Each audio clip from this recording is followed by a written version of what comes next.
Legal system च बहुत खूबसूरतियां बहुत खूबसूरत ਤਾਂ ਹੀ ਅਸੀਂ ਇਹਨਾਂ ਮੁਲਕਾਂ 'ਚ ਆਏ ਹਾਂ। ਇਹਨਾਂ ਨੇ ਸਾਨੂੰ ਆਪਣੀ ਗੱਲ ਕਹਿਣ ਦਾ ਹੱਕ ਦਿੱਤਾ ਹੈ। ਸਕਸੈਸ ਸਟੋਰੀ ਹੈ। ਇੱਥੇ ਇੱਕ ਇਲੀਗਲ ਆਉਂਦਾ ਹੈ, ਉਹ ਇੱਕ ਵੇਟਰ ਦੇ ਤੌਰ ਤੇ ਕਰੀਅਰ ਸ਼ੁਰੂ ਕਰਦਾ, ਉਹ ਡ੍ਰੀਮ ਕਰ ਸਕਦਾ ਕਿ ਇੱਕ ਦਿਨ ਮੈਂ ਚੇਨ ਆਫ ਹੋਟਲਸ ਓਨ ਕਰਾਂਗਾ, ਉਹ ਕਰਦਾ। ਇੱਕ ਗੈਸ ਪੰਪ ਕਰਨੀ ਸ਼ੁਰੂ ਕਰਦਾ, ਉਹ ਗੈਸ ਸਟੇਸ਼ਨਾਂ ਦਾ ਮਾਲਕ ਬਣਦਾ। ਬਹੁਤ ਵਧੀਆ ਸਮਾਜ ਹੈ, ਸਾਫ਼ ਪਾਣੀ, ਸਾਫ਼ ਹਵਾ, ਸਭ ਕੁਝ। ਪਰ ਬਿਮਾਰੀਆਂ ਵੀ ਨੇ। ਜੇ ਤੁਸੀਂ ਕੈਪੀਟਲਿਜ਼ਮ ਨਾਲ ਜੁੜਿਆ ਹੋਇਆ, ਇੱਕ ਸਭ ਤੋਂ ਵਰਸਟ ਬਿਮਾਰੀ ਹੈ ਇੰਡੀਵਿਜੂਅਲਿਜ਼ਮ। ਮੈਂ ਸਾਂਝੇ ਪਰਿਵਾਰ, ਉਹਨਾਂ ਦੇ ਵਿੱਚ ਬੱਚੇ ਪੜ੍ਹ ਜਾਂਦੇ ਸੀ। ਇੱਕ ਭਰਾ ਮੋਰਚਿਆਂ ਦੇ ਵਿੱਚ ਗ੍ਰਿਫਤਾਰੀ ਦੇ ਰਿਹਾ, ਇੱਕ ਕਿਤੇ ਨੌਕਰੀ ਕਰ ਰਿਹਾ, ਬੱਚੇ ਸਭ ਦੇ ਸਾਂਝੇ ਤੌਰ ਤੇ। ਔਰ ਉਹਨਾਂ 'ਚ ਅੱਜ ਤੁਸੀਂ ਦੇਖੋ ਹਰ ਤੀਸਰਾ ਬੰਦਾ ਕਿਸੇ ਨੂੰ ਅਟੈਂਸ਼ਨ ਡੈਫੀਸ਼ੀਐਂਸੀ ਸਿੰਡਰੋਮ ਹੈ, ਕੋਈ ਡਿਪਰੈਸ਼ਨ ਦਾ ਸ਼ਿਕਾਰ ਹੈ, ਕੋਈ ਕੁਛ ਚੱਲ ਰਿਹਾ ਹੈ, ਕੋਈ ਜਿਹੜਾ ਉਹ ਮੈਰਿਜ ਥੈਰੇਪੀ ਲੈ ਰਹੇ ਨੇ, ਕੋਈ ਦੂਜੇ। ਇਹ ਰੀਜ਼ਨ ਇੰਨੀ ਜ਼ਿਆਦਾ ਸਟ੍ਰੈਸ, ਇੰਨੀ ਜ਼ਿਆਦਾ ਨੈਗੇਟਿਵਿਟੀ ਇੰਨਾ ਜ਼ਿਆਦਾ ਕਿਉਂ ਹੈ? ਕਿਉਂਕਿ ਸਾਂਝੇ ਪਰਿਵਾਰਾਂ ਦੀ ਜਿਹੜੀ ਬਰਕਤ ਸੀ ਉਸ ਤੋਂ ਅਸੀਂ ਮਹਿਰੂਮ ਹੋਏ। ਸਕਸੈਸ ਸਟੋਰੀ ਕੋਈ ਮਿਲੀਅਨ ਬਿਲੀਅਨਰ ਬਣਨ ਦੀ ਨਹੀਂ ਹੈ। ਜੇ ਤੁਸੀਂ ਬਾਹਰ ਕਮਾਈ ਕੀਤੀ ਵੀ ਹੈ ਤੇ ਘਰ ਤੁਹਾਡਾ ਨਹੀਂ ਹੈ, ਬੱਚੇ ਬੱਚੀਆਂ ਤੁਹਾਡੇ ਸਿੱਖੀ ਤੋਂ ਦੂਰ, ਤੁਹਾਡੀਆਂ ਆਪਣੀਆਂ ਕਲਚਰਲ ਵੈਲਿਊਜ਼ ਤੋਂ ਦੂਰ, ਤੇ ਫਿਰ ਇਹ ਸਮਝੋ ਵੀ ਤੁਸੀਂ ਇੱਥੇ ਆ ਕੇ ਵੀ ਕੁਛ ਨਹੀਂ ਖੱਟਿਆ ਹੈ। ਜੋ ਹੀ ਮਾਇਆ ਦਾ ਹੁਕਮ ਚੱਲਣਾ ਸ਼ੁਰੂ ਹੁੰਦਾ ਹੈ, ਉਹ ਰੱਬ ਤੋਂ ਤੁਹਾਨੂੰ ਭੁਲਾਉਣਾ ਸ਼ੁਰੂ ਕਰ ਦਿੰਦਾ ਹੈ, ਤੇ ਉਹ ਸਾਡੇ ਦੁੱਖ ਦਾ, ਦਰਦ ਦਾ, ਤਕਲੀਫ ਦਾ ਰੀਜ਼ਨ ਹੈ।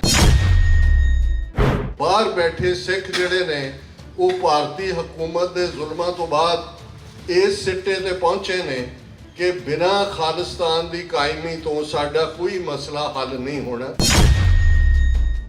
ਅੱਜ ਅਸੀਂ ਤੀਸਰੀ ਧਿਰ ਦੇ ਤੌਰ ਤੇ ਇੰਟਰਨੈਸ਼ਨਲੀ ਅਸੀਂ ਰਡਾਰ ਸਕਰੀਨ ਦੇ ਉੱਤੇ ਹੈ। ਇੰਡੀਅਨ ਗਵਰਨਮੈਂਟ ਐਕਸਪੋਜ਼ ਹੋਈ ਹੈ ਟ੍ਰਾਂਸਨੈਸ਼ਨਲ ਰਿਪਰੈਸ਼ਨ। ਉੱਥੇ ਦਾ ਜ਼ੁਲਮ ਕਰ ਹੀ ਰਹੇ ਸੀ, ਪਰ ਇੱਥੇ ਜਿਹੜੀ ਸਾਡੀ ਫਰੀडम ਆਫ ਐਕਸਪ੍ਰੈਸ਼ਨ ਹੈ, ਉਹਨੂੰ ਵੀ ਕੁਚਲਣ ਦੀ ਲਾਈਨ ਹੈ। ਪਰਮੇਸ਼ਰ ਦਿੱਤਾ ਬੰਨਾ, ਦੁੱਖ ਰੋਗ ਕਾ ਡੇਰਾ ਪੰਨਾ, ਆਨੰਦ ਕਰੇ ਨਰ ਨਾਰੀ, ਹਰ ਪ੍ਰਭ ਕਿਰਪਾ ਧਾਰੀ, ਸੰਤੋ ਸੁਖ ਹੋਆ ਸਭ ਥਾਈ, ਪਾਰ ਬ੍ਰਹਮ ਪੂਰਨ ਪਰਮੇਸ਼ਰ, ਰਬ ਰਿਹਾ ਸਭਨੀ ਜਾਈ, ਧੁਰ ਕੀ ਬਾਣੀ ਆਈ, ਤਿਨ ਸਗਲੀ ਚਿੰਤ ਮਿਟਾਈ, ਦਿਆਲ ਪੁਰਖ ਮਿਹਰਬਾਨਾ, ਹਰ ਨਾਨਕ ਸਾਚ ਵਖਾਨਾ। ਵਾਹਿਗੁਰੂ ਜੀ ਕਾ ਖਾਲਸਾ, ਵਾਹਿਗੁਰੂ ਜੀ ਕੀ ਫਤਿਹ। ਸਾਹਿਬ ਸ਼੍ਰੀ ਗੁਰੂ ਗ੍ਰੰਥ ਸਾਹਿਬ ਜੀ ਦੀ ਹਜ਼ੂਰੀ ਵਿੱਚ ਜੁੜੇ ਬੈਠੇ ਸਤਿਗੁਰੂ ਜੀ ਦਾ ਆਪਣਾ ਆਪਾ ਗੁਰੂ ਖਾਲਸਾ ਸਤ ਸੰਗਤ ਜੀਓ। ਕੁਝ ਮੌਕੇ ਐਸੇ ਹੁੰਦੇ ਨੇ ਜਿੱਥੇ ਤੁਸੀਂ ਨਾ ਚਾਹੁੰਦਿਆਂ ਹੋਇਆਂ ਵੀ ਜਜ਼ਬਾਤ ਦੇ ਵਹਿਣ ਵਿੱਚ ਬਹਿ ਜਾਂਦੇ ਹੋ। ਔਰ ਬਹੁਤ ਵਾਰ ਜਦੋਂ ਤੁਸੀਂ ਪਬਲਿਕ ਸਟੇਜਿਸ ਤੋਂ ਜਾਂ ਪੰਥਕ ਸਟੇਜਿਸ ਤੋਂ ਐਡਰੈਸ ਕਰਦੇ ਹੋ, ਕਿਸੇ ਇਸ਼ੂ ਦੇ ਉੱਤੇ ਫੋਕਸਡ ਗੱਲ ਹੁੰਦੀ ਹੈ, ਪਰ ਜਦੋਂ ਤੁਹਾਡੇ ਚਾਰ ਚਫੇਰੇ ਇੱਕ ਮੁਸ਼ਕਲਾਂ ਦਾ ਪਹਾੜ ਵੀ ਹੋਏ, ਫਿਰ ਤੁਹਾਡੇ ਸਾਹਮਣੇ ਉਹ ਯੋਧੇ ਹੋਣ ਜਿਨ੍ਹਾਂ ਨੇ ਉਹਨਾਂ ਮੁਸ਼ਕਲਾਂ ਦੇ ਪਹਾੜਾਂ ਨੂੰ ਟੱਪਿਆ, ਗੁਰੂ ਦੇ ਉੱਤੇ ਭਰੋਸਾ ਰੱਖਿਆ, ਸਿਦਕ ਰੱਖਿਆ, ਭਾਰੀ ਚੈਲੰਜਸ ਦੇ ਬਾਵਜੂਦ ਦੁਨਿਆਵੀ ਤੌਰ ਤੇ ਜਿਹਨੂੰ ਸਕਸੈਸ ਸਟੋਰੀ ਕਹਿੰਦੇ ਨੇ, ਮੀਡੀਆ ਦੀ ਦੁਨੀਆ 'ਚ ਇਹਨੂੰ ਹਿਊਮਨ ਇੰਟਰਸਟ ਸਟੋਰੀ ਵੀ ਕਹਿੰਦੇ ਨੇ। ਮੈਂ ਸਮਝਦਾ ਕਿ ਭਾਈ ਨਰਿੰਦਰ ਸਿੰਘ ਜੀ ਦਾ ਪਰਿਵਾਰ, ਭਾਈ ਸਤਵਿੰਦਰ ਸਿੰਘ ਜਿਨ੍ਹਾਂ ਨੂੰ ਪਿਆਰ ਨਾਲ ਅਸੀਂ ਫੂਲਾ ਸਿੰਘ ਕਹਿੰਦੇ ਸੀ, ਬੀਬੀ ਪਰਮਜੀਤ ਕੌਰ, ਉਹਨਾਂ ਦੇ ਸਪੁੱਤਰ ਕਰਮਵੀਰ ਸਿੰਘ, ਇਹਨਾਂ ਦੇ ਜੀਵਨ ਦੀ ਕਹਾਣੀ ਲਗਭਗ ਜੇ ਇੱਕ ਕੁਆਟਰ ਸੈਂਚਰੀ ਬੈਕ ਮੈਂ ਜਾ ਕੇ ਦੇਖਾਂ ਤੇ ਇਹ ਸਿੱਖੀ ਸਿਦਕ ਦੀ ਕਹਾਣੀ ਵੀ ਹੈ। ਗੁਰੂ ਵੱਲੋਂ ਪਾਏ ਬੜੇ ਕਰੜੇ ਪਰਚਿਆਂ ਚੋਂ ਕੱਢਣ ਦੀ ਕਹਾਣੀ ਵੀ ਹੈ। ਤੇ ਜਿਹੜੀ ਸਿੱਖ ਸਪਿਰਿਟ ਹੈ, ਰੈਜ਼ਿਲੀਅੰਸ ਦੀ, ਹਾਰ ਨਾ ਮੰਨਣ ਦੀ, ਚੈਲੰਜ ਕਰਨ ਦੀ, ਡਿਫਾਇੰਸ ਦੀ, ਤੇ ਗੁਰੂ ਤੇ ਭਰੋਸਾ ਰੱਖ ਕੇ ਅੱਗੇ ਵਧਣ ਦੀ, ਇਹ ਉਸ ਦੀ ਕਹਾਣੀ ਵੀ ਹੈ। ਇਹ ਕੋਈ ਨਿੱਜੀ ਕਿਸੇ ਦੀ ਨਾ ਸੋਭਾ ਹੈ, ਨਾ ਕਿਸੇ ਦੀ ਪ੍ਰਸ਼ੰਸਾ ਹੈ।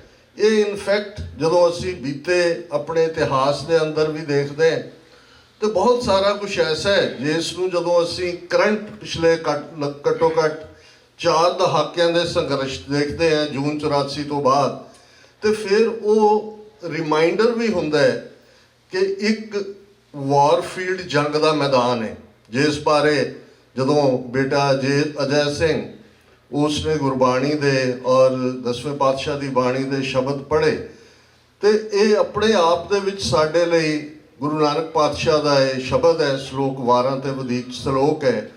ਜੋ ਤੋ ਪ੍ਰੇਮ ਖੇਲਨ ਕਾ ਚਾਓ, ਸਿਰ ਧਰ ਤਲੀ ਗਲੀ ਮੇਰੀ ਆਓ, ਇਤ ਮਾਰਗ ਪੈਰ ਧਰੀਜੈ, ਸਿਰ ਦੀਜੈ ਕਾਣ ਨਾ ਕੀਜੈ। ਬੜੇ ਸਾਫ਼ ਅਰਥ ਨੇ ਕਿ ਜੇ ਤੈਨੂੰ ਪਿਆਰ ਦੀ ਖੇਡ ਖੇਡਣ ਦਾ ਸ਼ੌਕ ਹੈ ਤਾਂ ਸਿਰ ਨੂੰ ਤਲੀ ਤੇ ਰੱਖ ਲੈ ਤੇ ਮੇਰੀ ਗਲੀ ਵਿੱਚ ਆ ਜਾ। ਇਸ ਗਲੀ ਵਿੱਚ ਜਿਸ ਨੇ ਵੀ ਪੈਰ ਪਾਇਆ ਉਸਨੇ ਸਿਰ ਦੇ ਦਿੱਤਾ, ਪਿੱਠ ਨਹੀਂ ਦਿਖਾਈ ਹੈ। ਤੇ ਇਹ ਗਲੀ ਇਸ਼ਕ ਮਿਜ਼ਾਜੀ ਦੀ ਗਲੀ ਨਹੀਂ ਹੈ, ਇਹ ਇਸ਼ਕ ਹਕੀਕੀ ਦੀ ਗਲੀ ਹੈ। ਉਸ ਰੱਬ ਦੇ ਦੁਆਰ ਦੀ ਗੱਲ ਹੈ। ਆਪਣਾ ਆਪਾ ਅਕਾਲ ਪੁਰਖ ਅੱਗੇ, ਗੁਰੂ ਅੱਗੇ ਸਮਰਪਣ ਕਰਕੇ ਤਨ ਮਨ ਧਨ ਸਭ ਸੌਂਪ ਗੁਰ ਕੋ, ਹੁਕਮ ਮੰਨੀਐ ਪਾਈ ਹੈ। ਇਹ ਕਹਾਣੀ ਹੈ। ਔਰ ਲਗਭਗ 557 ਵਰ੍ਹਿਆਂ ਤੋਂ ਜਦੋਂ ਗੁਰੂ ਨਾਨਕ ਸਾਹਿਬ ਪ੍ਰਕਾਸ਼ਮਾਨ ਹੋਏ, ਉਹ ਇਤਿਹਾਸ ਉਸ ਧਰਤੀ ਦੇ ਉੱਤੇ ਉਹਨਾਂ ਬਲਕਾਰ ਯੋਧਿਆਂ ਨੇ ਰਚਿਆ ਜਿਨ੍ਹਾਂ ਨੇ ਗੁਰੂ ਨਾਨਕ ਪਾਤਸ਼ਾਹ ਦੇ ਇਸ ਫਰਮਾਨ ਦੇ ਉੱਤੇ, ਔਰ ਪੁਰਾਣੇ ਪੀਰੀਅਡ 'ਚ ਹੁਣ ਤਾਂ ਪੋਇਟਰੀ ਡਿਫਰੈਂਟ ਹੋ ਗਈ, ਬੜੀ ਪ੍ਰੇਰਨਾ ਵਾਲੀਆਂ ਪੋਇਟਰੀਜ਼, ਖਾਸ ਤੌਰ 'ਤੇ ਗੁਰਪੁਰਬਾਂ ਦੇ ਮੌਕੇ ਇੱਕ ਦਿਨ ਪਹਿਲਾਂ ਕਵੀ ਦਰਬਾਰ, ਢਾਡੀ ਦਰਬਾਰ, ਸਾਡੀ ਟ੍ਰੇਨਿੰਗ ਉਹਨਾਂ ਦਿਨਾਂ ਦੀ ਹੋਈ ਹੈ। ਤਾਂ ਮੈਨੂੰ ਯਾਦ ਹੈ ਇੱਕ ਬੜੇ ਪ੍ਰੋਮੀਨੈਂਟ ਸ਼ਾਇਰ ਦੇ ਇਹ ਲਫ਼ਜ਼ ਅਕਸਰ ਦੁਹਰਾਏ ਜਾਂਦੇ ਸਨ ਕਿ ਸਿੰਘ ਪੜ੍ਹੇ ਨੇ ਜਿਸ ਸਕੂਲੇ, ਸੀਸ ਉਸ ਦੀਆਂ ਫੀਸਾਂ ਨੇ, ਜਿੱਥੋਂ ਜਰਨੀਆਂ ਸਿੱਖੀਆਂ ਇਹਨਾਂ, ਧਰਮ ਲਈ ਪੀੜਾਂ ਚੀਸਾਂ ਨੇ, ਪੈਰੀ ਪਈਆਂ ਹੋਣੀਆਂ ਨੂੰ ਇਹ ਦਿੰਦੇ ਆਪ ਅਸੀਸਾਂ ਨੇ, ਖੇਡ ਜਿਨ੍ਹਾਂ ਦੀ ਨਾਲ ਮੌਤ ਦੇ, ਉਹਨਾਂ ਦੀਆਂ ਕੀ ਰੀਸਾਂ ਨੇ,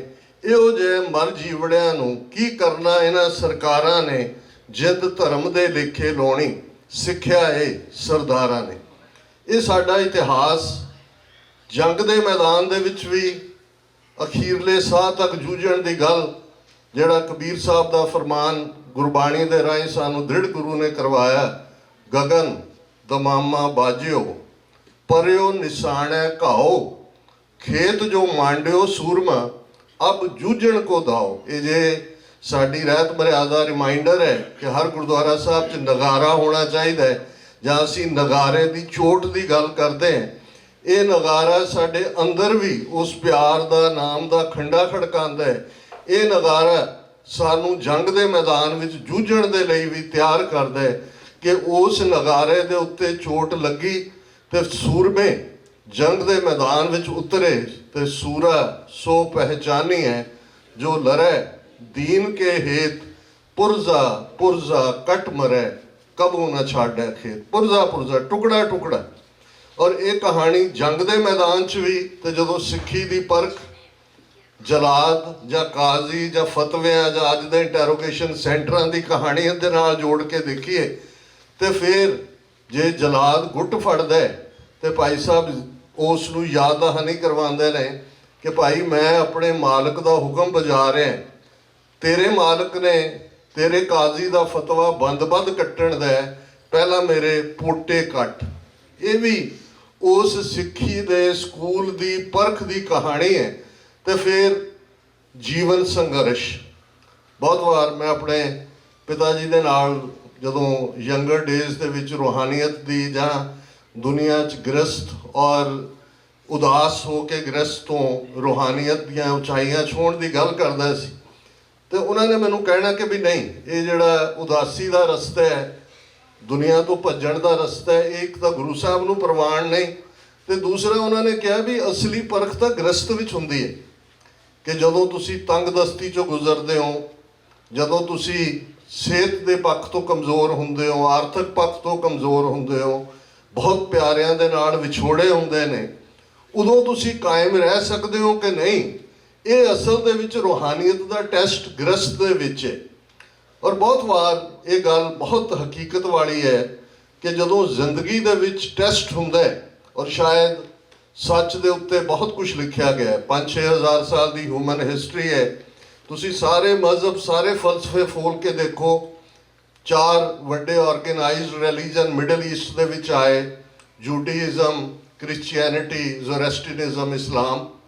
ਸਾਡੇ ਖਿੱਤੇ ਦੇ ਵਿੱਚ ਵੱਡੇ ਧਰਮ ਬ੍ਰਾਹਮਣ ਧਰਮ ਜਿਹੜਾ ਰਿਗਵੇਦ ਤੋਂ ਸ਼ੁਰੂ ਹੋਇਆ, ਜਿਸ ਦੇ ਲਈ ਅੱਜ ਹਿੰਦੂਤਵਾ ਲਫ਼ਜ਼ ਇਸਤੇਮਾਲ ਕੀਤਾ ਜਾਂਦਾ ਹੈ, ਬੁੱਧ ਧਰਮ, ਜੈਨ ਧਰਮ, ਤੇ ਉਹਨਾਂ ਸਾਰਿਆਂ 'ਚ ਸਭ ਤੋਂ ਅਖੀਰ 557 ਵਰ੍ਹੇ ਪਹਿਲਾਂ ਗੁਰੂ ਨਾਨਕ ਸਾਹਿਬ ਪ੍ਰਕਾਸ਼ਮਾਨ ਹੋਏ। ਜਿਹੜਾ ਮੱਧ ਪੂਰਬ ਦੇ 4 ਮਜ਼ਹਬ ਨੇ, ਇਹਨਾਂ ਦੀਆਂ ਪਵਿੱਤਰ ਕਿਤਾਬਾਂ ਕਤੇਬ ਨੇ। ਉਹਨਾਂ ਦੇ ਵਿੱਚ ਜ਼ੋਰੇਬ ਹੈ, ਓਲਡ ਟੈਸਟਾਮੈਂਟ ਹੈ, ਨਿਊ ਟੈਸਟਾਮੈਂਟ ਹੈ ਜਿਹਨੂੰ ਬਾਈਬਲ ਕਹਿੰਦੇ ਨੇ, ਕੁਰਾਨ ਮਜੀਦ ਹੈ ਜਿਹਨੂੰ ਕੁਰਾਨ ਸ਼ਰੀਫ ਕਹਿੰਦੇ ਨੇ, ਜਿਸ ਬਾਰੇ ਬੁੱਲੇ ਸ਼ਾਹ ਨੇ ਕਿਹਾ ਭਾਵੇਂ ਫੋਲ ਕਿਤਾਬਾਂ ਚਾਰੇ। ਜਦੋਂ ਕਤੇਬ ਲਫ਼ਜ਼ ਦਾ ਹਵਾਲਾ ਆਉਂਦਾ ਹੈ ਉਹ ਗੁਰਬਾਣੀ 'ਚ ਹੋਏ, ਭਾਈ ਗੁਰਦਾਸ ਜੀ ਦੀਆਂ ਵਾਰਾਂ 'ਚ ਹੋਏ, ਤੇ ਇਹ ਚਾਰੋਂ ਹੀ ਮਜ਼ਹਬ ਜਿਹੜੇ ਨੇ ਮਿਡਲ ਈਸਟ ਦੇ, ਇਹ ਇਹਨਾਂ ਵਾਲੀ ਰੈਫਰੈਂਸ ਹੁੰਦਾ। ਤੇ ਜਦੋਂ ਵੇਦ ਹੈ, ਬੇਸ਼ੱਕ ਰਿਗ ਸ਼ਾਮ ਯਜੁਰ ਅਥਰਵ ਹੈ, ਲੇਕਿਨ ਵੇਦ ਲਰਨਿੰਗ ਦੇ ਨਾਲ ਵੀ ਜੋੜ ਦਿੱਤਾ ਗਿਆ। ਜਦੋਂ ਅਸੀਂ ਪੜ੍ਹਦੇ ਹਾਂ ਕਿ ਜਤ ਪਹਾਰਾ ਧੀਰਜ ਸੁਨਿਆਰ ਐਰਨ ਮਤ ਵੇਦ ਹਥਿਆਰ, ਲਰਨਿੰਗ। ਹੁਣ ਜਦੋਂ ਤੁਸੀਂ ਇਹਨਾਂ ਦੋਨਾਂ ਦੇ ਵਿਚਾਲੇ ਦੇਖਦੇ ਹੋ, ਇਹ ਤਾਂ ਗੁਰੂ ਨਾਨਕ ਪਾਤਸ਼ਾਹ ਤੋਂ ਪਹਿਲਾਂ ਆ ਚੁੱਕੇ ਸਨ। ਕਤੇਬ ਵੀ ਐਗਜ਼ਿਸਟ ਕਰਦੇ ਸੀ, ਵੇਦ ਵੀ ਐਗਜ਼ਿਸਟ ਕਰਦੇ ਸੀ। ਉਹਨਾਂ ਦੇ ਵਿੱਚ ਵੀ ਬੜੀ ਅਲਟੀਮੇਟ ਟਰੂਥ ਹੈ, ਵੇਦ ਕਤੇਬ ਕਹੋ ਮਤ ਝੂਠੇ, ਝੂਠਾ ਜੋ ਨਾ ਵਿਚਾਰੇ, ਜਾਂ ਵੇਦਾ ਮੈਂ ਨਾਮ ਉੱਤਮ ਸੋ ਸੁਣੈ ਨਾਹੀਂ, ਫਿਰੈ ਜੋ ਬੇਤਾਲਿਆ। ਉਸ ਦੇ ਪਰ ਫਰਕ ਕੀ ਹੈ? ਗੁਰਮਤ ਜੀਵਨ ਜਾਚ ਜਾਂ ਸਿੱਖ ਹੋਣ ਜਾਂ ਗ੍ਰਸਤੀ ਜੀਵਨ ਦੇ ਵਿੱਚ ਰਹਿੰਦੇ ਆ, ਸਿੱਖ ਦੀ ਪਰਖ ਕੀ ਹੈ? ਉਹ ਗੁਰੂ ਨਾਨਕ ਪਾਤਸ਼ਾਹ ਦਾ ਇੱਕ ਫਰਮਾਨ ਸਾਡੇ ਸਾਹਮਣੇ ਸਪਸ਼ਟ ਕਰਦਾ ਹੈ, ਸੱਚੋਂ ਉਰੈ ਸਭ ਕੋ ਉੱਪਰ ਸੱਚ ਅਚਾਰ। ਕੁਐਸਟ ਹਿਊਮਨ ਬੀਇੰਗ ਸੀ। ਜਦੋਂ ਵੀ ਉਹਨੇ ਆਪਣੀ ਜ਼ਿੰਦਗੀ ਗੁਫਾਫਾਂ ਤੋਂ ਨਿਕਲ ਕੇ ਸ਼ੁਰੂ ਕੀਤੀ, ਉਹ ਡਾਰਵਿਨਿਜ਼ਮ ਰਾਹੀਂ ਆਇਆ ਕਿ ਲਮਾਰਕਿਜ਼ਮ ਰਾਹੀਂ ਆਇਆ ਕਿ ਬਾਈਬਲ ਰਾਹੀਂ ਰੱਬ ਨੇ 7 ਦਿਨਾਂ 'ਚ ਕਿਹਨੂੰ ਕੀ ਬਣਾਇਆ ਸੀ, ਉਸ ਬਹਿਸ 'ਚ ਨਾ ਵੀ ਜਾਈਏ। ਪਰ ਇੱਕ ਗੱਲ ਜਿਹੜੀ ਗੁਰਬਾਣੀ ਨੇ ਅਲਟੀਮੇਟਲੀ ਸਾਨੂੰ ਸਮਝਾਈ ਕਿ ਇਹ ਜਿਹੜਾ ਇਨਸਾਨੀ ਜੀਵਨ ਹੈ, ਇਹ best of all the species ਹੈ।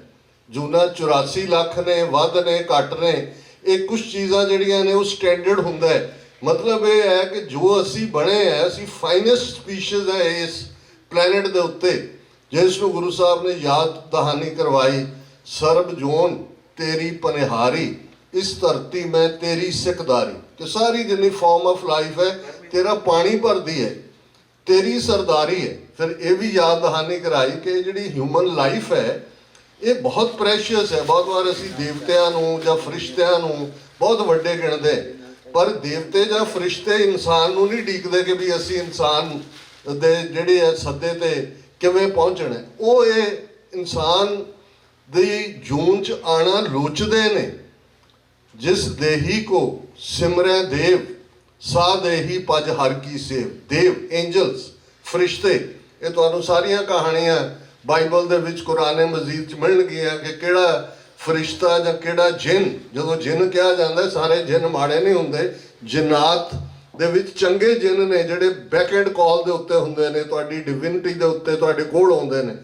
ਤੇ ਗੁਰੂ ਸਾਹਿਬ ਨੇ ਕਿਹਾ ਵੀ ਈਵਨ ਜਿਹੜੇ ਐਂਜਲਸ ਨੇ, ਫਰਿਸ਼ਤੇ ਨੇ, ਉਹ ਵੀ ਉਹਨਾਂ ਦੀ ਕੁਐਸਟ ਹੈ, ਉਹਨਾਂ ਦੀ ਡਿਜ਼ਾਇਰ ਹੈ ਕਿ ਅਸੀਂ ਇਨਸਾਨ ਬਣ ਜਾਈਏ, ਮਨੁੱਖ ਬਣ ਜਾਈਏ। ਇਨਸਾਨੀ ਜੀਵਨ 'ਚ ਸਾਡੇ ਕੋਲ ਅਹਿਸਾਸ ਹੈ, ਸਾਡੇ ਕੋਲ ਪਿਆਰ ਹੈ, ਸਾਡੇ ਕੋਲ ਇੰਨਾ ਕੁਛ ਹੈ, ਇੰਨਾ ਜਿਸ ਨੂੰ ਗੁਰਬਾਣੀ ਨੇ ਤਾਂ ਇਹ ਕਿਹਾ ਕਿ ਜੋ ਬ੍ਰਹਮੰਡੇ ਸੋਈ ਪਿੰਡੇ, ਜੋ ਖੋਜੇ ਸੋ ਪਾਏ। ਜਦੋਂ ਅਸੀਂ ਬ੍ਰਹਮੰਡ ਕਹਿੰਦੇ ਹਾਂ, ਸਾਡੀ ਇੱਕ ਧਰਤੀ ਹੈ, ਸੋਲਰ ਸਿਸਟਮ ਦਾ ਹਿੱਸਾ ਹੈ, ਉਹ ਅੱਗੋਂ ਗੈਲੈਕਸੀਜ਼ ਬਣਾਉਂਦੀਆਂ ਨੇ। ਗੈਲੈਕਸੀਜ਼ ਤੋਂ ਅੱਗੇ ਕਿੰਨੀਆਂ ਗੈਲੈਕਸੀਜ਼, ਬਿਲੀਅਨਸ ਆਫ ਗੈਲੈਕਸੀਜ਼, ਕਾਸਮੋਸ ਬਣਾਉਂਦੀਆਂ। ਕਾਸਮੋਸ ਬ੍ਰਹਮੰਡ ਹੈ। ਗੁਰੂ ਸਾਹਿਬ ਨੇ ਕਿਹਾ ਵੀ ਇਸ ਸਾਰੇ billions of galaxies, billions of solar system, billions of planets, ਉਸ ਦੀ ਉਹਦਾ ਜੋ ਕੁਝ ਵੀ ਹੈ, ਜੋ ਬ੍ਰਹਮੰਡੇ ਸੋਈ ਪਿੰਡੇ, ਉਹੀ ਬਾਡੀ ਦੇ ਵਿੱਚ ਹੈ, ਉਹੀ ਸਰੀਰ ਦੇ ਵਿੱਚ ਹੈ। ਜੋ ਖੋਜੇ ਸੋ ਪਾਏ, ਇਹ ਵੱਖਰੀ ਕਹਾਣੀ ਹੈ। ਔਰ ਇਹ ਅੱਜ ਦੇ ਸਾਡੇ ਰਿਸਰਚਰ ਵੀ ਦੱਸਣਗੇ ਕਿ ਜਿਹੜੇ ਬੈਸਟ ਮਾਈਂਡ ਹਿਊਮਨ ਇੰਟੈਲੀਜੈਂਸ ਨੇ ਪੈਦਾ ਕੀਤੇ, ਕੋਈ ਆਇਨਸਟਾਈਨ ਦਾ ਨਾਮ ਰਹੇਗਾ, ਕੋਈ ਨਿਊਟਨ ਦਾ ਨਾਮ ਰਹੇਗਾ, ਕੋਈ ਹੋਰ, ਉਹਨਾਂ ਨੇ ਵੀ ਜਿਹੜਾ ਐਗਜ਼ਿਸਟਿੰਗ ਬ੍ਰੇਨ ਹੈ ਉਹਦਾ ਮੈਕਸਿਮਮ 8% ਯੂਟੀਲਾਈਜ਼ ਕੀਤਾ, ਸਿਰਫ 8%। 92% ਈਵਨ ਉਹਨਾਂ ਦਾ ਵੀ ਅਨਐਕਸਪਲੋਰਡ ਹੈ। ਤੇ ਅਸੀਂ ਤਾਂ ਬਹੁਤ ਸਾਰੇ ਐਸੇ ਹੈ ਜਿਨ੍ਹਾਂ ਨੇ ਕਿਸੇ ਵੀ ਸ਼ੋਬੇ ਦੇ ਵਿੱਚ ਕੁਝ ਵੀ ਹਾਸਲ ਨਹੀਂ ਕੀਤਾ। ਗੁਰੂ ਨਾਨਕ ਪਾਤਸ਼ਾਹ ਦਾ ਇੱਕ ਸ਼ਬਦ ਯਾਦ ਦਹਾਨੀ ਕਰਵਾਉਂਦਾ ਜਦੋਂ ਅਸੀਂ ਫਾਈਨ ਆਰਟ, ਲਿਟਰੇਚਰ ਜਾਂ ਨੌਲੇਜ ਦੀ ਗੱਲ ਕਰਦੇ ਹਾਂ। ਔਰ ਇਹ ਯਾਦ ਦਹਾਨੀ ਹੈ ਕਿ ਇੱਕ ਨਾ ਨਾਦ, ਨਾ ਵੇਦ, ਨਾ ਗੀਹ ਰਸ, रस कस ना जानंत, इक ना सिद्ध ना बुद्ध ना अकल सर, से अखर का प्यो ना लहंत, नानक ते नर असल खर, जे विण गुण गर्भ करंत। नाद वेद गिह रस, नाद लफज है, शब्द है। ਅਸੀਂ ਸੰਗੀਤ ਸੁਣਿਆ, ਸੰਗੀਤ ਗੁਰਬਾਣੀ ਨੂੰ ਉਸ ਰਾਗ ਦੇ ਵਿੱਚ ਗਾਣ, ਔਰ ਵੇਦ ਲਰਨਿੰਗ ਹੈ, ਗਿਹ ਰਸ ਦੁਨਿਆਵੀ ਪੋਇਟ। ਹੁਣ ਇਹ ਸਾਰੇ ਟੈਲੈਂਟ ਨੇ, ਇਹ ਸਾਰੇ ਸ਼ੋਭੇ ਨੇ, ਇਹ ਸਾਰੇ ਫਨ ਨੇ। ਤੇ ਗੁਰੂ ਸਾਹਿਬ ਨੇ ਕਿਹਾ ਇੱਕ ਉਹ ਨੇ ਜਿਨ੍ਹਾਂ ਨੂੰ ਨਾ ਨਾਦ ਦੀ ਸਮਝ ਹੈ, ਨਾ ਵੇਦ ਦੀ ਸਮਝ ਹੈ, ਨਾ ਪੋਇਟਰੀ ਦੀ ਸਮਝ ਹੈ। ਰਸ ਤੇ ਕਸ ਦੇ ਵਿੱਚ ਫਰਕ ਵੀ ਨਹੀਂ ਹੈ।